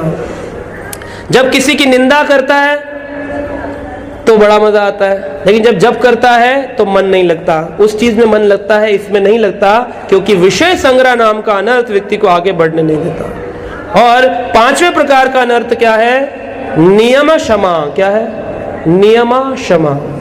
ये व्यक्ति पेंडुलम बन जाता है। पेंडुलम देखा घड़ी का, tick tock tick tock tick tock, कभी इधर कभी इधर। नियम क्षमा, रोज नए नए प्रण लेता है। अब से रोज सुबह 4 बजे उठूंगा और फिर दूसरे दिन खा के पराठे मारता है खराटे। कल से भागवत कथा में 3 बजे आएंगे, वो पता है ना हमारे घर रिश्तेदार आ गए, लेट हो गए। रोज नए नियम लेता है। अब से 16 माला पक्की, आज फिर 8 पे ही पूरा दिन निकल गया, कल से 16 पक्का। वो कल कब आएगा, वो कल कभी तो आएगा, बस सोचता रहता। ये जो है नियमों के प्रति क्षमा मांगता रहता है। अभी नहीं हो पाया, अभी नहीं हो पाया, अभी नहीं हो पाया। नियमक क्षमा। तो कई लोग पूछते हैं विषय संग्रह और नियमक क्षमा नामक अनर्थ दोनों एक जैसे दिखते हैं, लेकिन दोनों में क्या भेद है। विषय संग्रह में हमारी कभी भोग करने की इच्छा होती है, कभी त्याग करने की इच्छा होती है, पर विषय संग्रह में भोग की इच्छा समाप्त होती है, लेकिन जो त्याग है वो परिपूर्ण नहीं हो पाता, निष्ठावान नहीं हो पाते। माला के प्रति निष्ठावान, कथा के प्रति। लोग कभी कभी अपनी रिपोर्ट भेजते हैं भक्तों को, तो लिखते हैं आज हमने कुछ नहीं पढ़ा, नील। तो ये क्या है, नील क्या होता है, नील, रीडिंग नील, हियरिंग नील, तो चैंटिंग जो लिखी है वो भी नील ही है कुछ भी नहीं होने वाला। ठीक है, कभी कभी 2-4 बार होता है, लेकिन बहुत ज्यादा कई दिन हो जाएं और जप के साथ न श्रवण न कीर्तन, क्योंकि साधना आगे बढ़ेगी। तो शास्त्र कहते हैं, महाप्रभु ने कहा श्रवण कीर्तन करह जल सींचन। श्रवण कीर्तन से ही जल का सींचन होता है, तभी भक्ति रूपी लता का बीज आगे बढ़ेगा। नियमक क्षमा। तो कभी कभी लोग ऐसे भी प्रण ले लेते हैं, इस बार ना एकादशी पर कुछ नहीं खाएंगे, कुछ भी नहीं खाएंगे, पानी तक नहीं पिएंगे। और जैसे धूप निकलती है, सूरज का गर्मी बढ़ती है, बस अब तो नहीं रहा नहीं जा रहा, फोन आएगा, प्रभु जी पानी ले सकते हैं, नींबू पानी ले सकते हैं, नींबू पानी ले सकते हैं। मैंने कह दिया हाँ ले लीजिए। उन्होंने नींबू पानी के अंदर काला नमक डाल के पी लिया, हो गई एकादशी खत्म कर डाली, इतना आसक्त हो गए। एक बार कुछ बंदर थे, उन बंदरों ने प्लान किया कि हम एकादशी रखेंगे। तो सारे बंदरों ने कहा कैसे एकादशी रखे, कहा एकादशी के दिन कुछ नहीं खाना पीना होता, सिर्फ फल खाने होते हैं, अन्न नहीं खाते, अन्न खाने वाले को नरक मिलता है। कहा खाली फल खाएंगे, फलाहार। तो फल लाके रख लिए पेड़ों से, बंदर को तो बड़ी आसानी से फल मिलते हैं, फल लाके रख। तो एक बूढ़ा बंदर बोला हमने सुना है कि एकादशी के दिन शरीर इतना कमजोर हो जाता है कि फल उठाकर काटे भी नहीं जाते हैं। अच्छा तो एक काम करो, काट के रख लो, कल किसने देखा, कल शरीर काम करे ना। तो काट के रख लिए फल। फिर दूसरा बूढ़ा बंदर आया, कहा मैंने सुना है एकादशी में इतना कमजोर हो जाता है कि नीचे से ऊपर पेड़ तक भी नहीं ले जाया जाएगा। कहा अच्छा अपने अपने पेड़ों की डाली पे रख लो, अपने अपने पेड़ों की डाली पे। फिर उसके बाद में कहा, एक बूढ़ा बंदर कहता मैंने सुना है कि एकादशी में इतना कमजोर हो जाता है बिना खाए पिए आदमी कि है ना मुंह भी नहीं चलता उसका, बहुत कमजोर है। तो मुंह खोल खोल के अपने मुंह में रख लिए सबने, बंदरों ने खा पी खत्म कर डाली एकादशी है। तो ये नियमक क्षमा जैसा स्थिति हम सबकी भी हो रखी है। कभी कभी नियम लेते हैं और फिर नियम टूटते हैं। हमारी गीता क्लास चलती है यहाँ पे, लोग बोलते हैं आएंगे आएंगे, बहुत सारे लोगों को लेके आएंगे, खुद ही नहीं आते, 2-2 हफ्ते गायब हो जाते हैं, बोले आए नहीं, अरे हमारे घर में ये हो गया वो हो गया। नियम क्षमा अनर्थ ने हमको पकड़ के रखा है, उसको भगाने के लिए ये कथा की जा रही है। 6 दिन जो सुनेंगे ना, आप देखेंगे आप लोगों के अंदर बहुत परिवर्तन आएगा। 6 दिन सुनिए कैसे भगाएं, इनके सबके सॉल्यूशन भागवत में इसका वर्णन किया, कैसे भगाएं सबको। और आखिरी अनर्थ है तरंग रंगनी। क्या नाम का अनर्थ है? तरंग रंगनी। शास्त्र कहते हैं तरंग रंगनी, वैसे तो कृष्ण बड़े आकर्षक हैं, इसीलिए संसार कृष्ण से आकर्षित है। इसलिए कृष्ण शब्द का मतलब है सर्व आकर्षण करता इति कृष्ण, सबको आकर्षित करे वही कृष्ण है। तो ऐसा व्यक्ति क्या कहता है कि मैं भक्ति क्यों कर रहा हूं? ताकि जीवन में मुझे कुछ चीजें प्राप्त हो। तो जब जप करने बैठे हरे कृष्ण कृष्ण कृष्ण हरे हरे, हरे राम राम राम हरे हरे, तो मन में कुछ चल रहा होगा। प्रभु जी पता है भगवान की इतनी कृपा है, इतनी कृपा है, आज ना मैं जब कर रहा था मन में आया काश आज प्रसाद में ना गुलाब जामुन हो। Prabhu ji, you will not believe it, Prabhu ji आज गुलाब जामुन थे प्रसाद में। महाराज आप तरंग रंगनी अनर्थ के अंदर फंसे हुए हो। तरंग रंगनी अनर्थ है जिसमें आप भगवान के प्रेम के अलावा अनेक वस्तुएं मांग रहे हैं। लोग कहते हैं प्रभु जी की बड़ी कृपा है, ठाकुर जी की बड़ी कृपा है, पहले 1 मकान था अभी 2 हो गए, है ना। बच्चे पहले 1 थे अभी 2 हो गए, परिवार पहले छोटा था अभी बड़ा हो गया है, पहले बिजनेस डाउन था अभी ग्रो हो गया है। ये ठाकुर जी की कृपा नहीं है। ठाकुर जी की कृपा है जिसमें आप उनसे कुछ मत मांगो, तब मिल जाए तो अलग बात है। मांग मांग करके पाया तो तरंग रंगनी अनर्थ के अंदर सिर्फ पुण्य मिलेगा, भक्ति का कोई फल नहीं मिलेगा। तो भक्ति जो है इसको बड़े ही ध्यान पूर्वक करें, अनर्थों से दूर रह करके करें। तो 6 प्रकार के अनर्थ कौन कौन से हमने बताए जो कि भजन क्रिया में आते हैं? कौन कौन से बताएं? पहला क्या है? हाँ जी, नहीं, वो तो हमने बताया था, 4 प्रकार के अनर्थ बताए थे। ये अभी भजन क्रिया के 6 अनर्थ बताए हैं। कौन कौन से? हाँ जी, उत्साहमयी अनर्थ। क्या बताया? उत्साहमयी। अभी चला गया, देखो अनर्थ ने घेर लिया आपको। उत्साहमयी अनर्थ। दूसरा क्या है? घन तरलता। तीसरा क्या है? हाँ जी, व्यूढ़ विकल्प। चौथा क्या है? विषय संग्रह। 5वां नियम क्षमा। और छठा तरंग रंगनी। अनेक भौतिक वस्तुएं प्राप्त हो जाना भजन के बल पर ये फल नहीं है। लोग हमारे साथ वृंदावन जाते हैं, कहते हैं प्रभु जी आपने सही कहा था, चिंतामणि धाम है। मैं सोच रहा था मेरा बंदर चश्मा ना ले जाए, ले गया।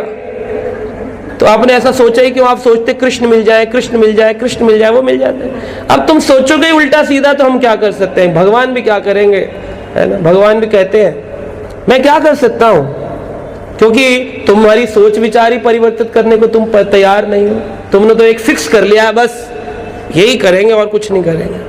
तो ज्ञान को प्राप्त करें, ज्ञान को बढ़ाएं, जीवन को परिवर्तित करें, तो इस प्रकार से अनर्थ आपके जीवन से जाएंगे। भागवत के बारे में वर्णन किया गया कि जो ये श्रीमद् भागवत है, इसमें भगवान कृष्ण ने 21 असुरों का वध किया, जिसमें से 3 बलराम के द्वारा मारे गए। ये सारे असुर यही अनर्थ थे जिनकी चर्चा हमने आज की। और एक एक असुर जब मारा जाएगा, उस क्रिया को एक एक पल, एक एक श्लोक जब आप ध्यान से सुनेंगे, वो अनर्थ जीवन से चला जाए। और आप कहेंगे जैसे गाड़ी जाती है धुलने के लिए, और जब वॉशिंग होके आती है तो साफ सुथरी लगती है, आज चमक रही है गाड़ी, तो ऐसे ही अंदर से शुद्धि का एहसास होगा, आज थोड़ी चमक रहा है हृदय, अगर सुना ध्यान से। तो अनेक लोगों को बताइए कि यहाँ पर बड़ी विशेष प्रकार की कथा का आयोजन किया गया है।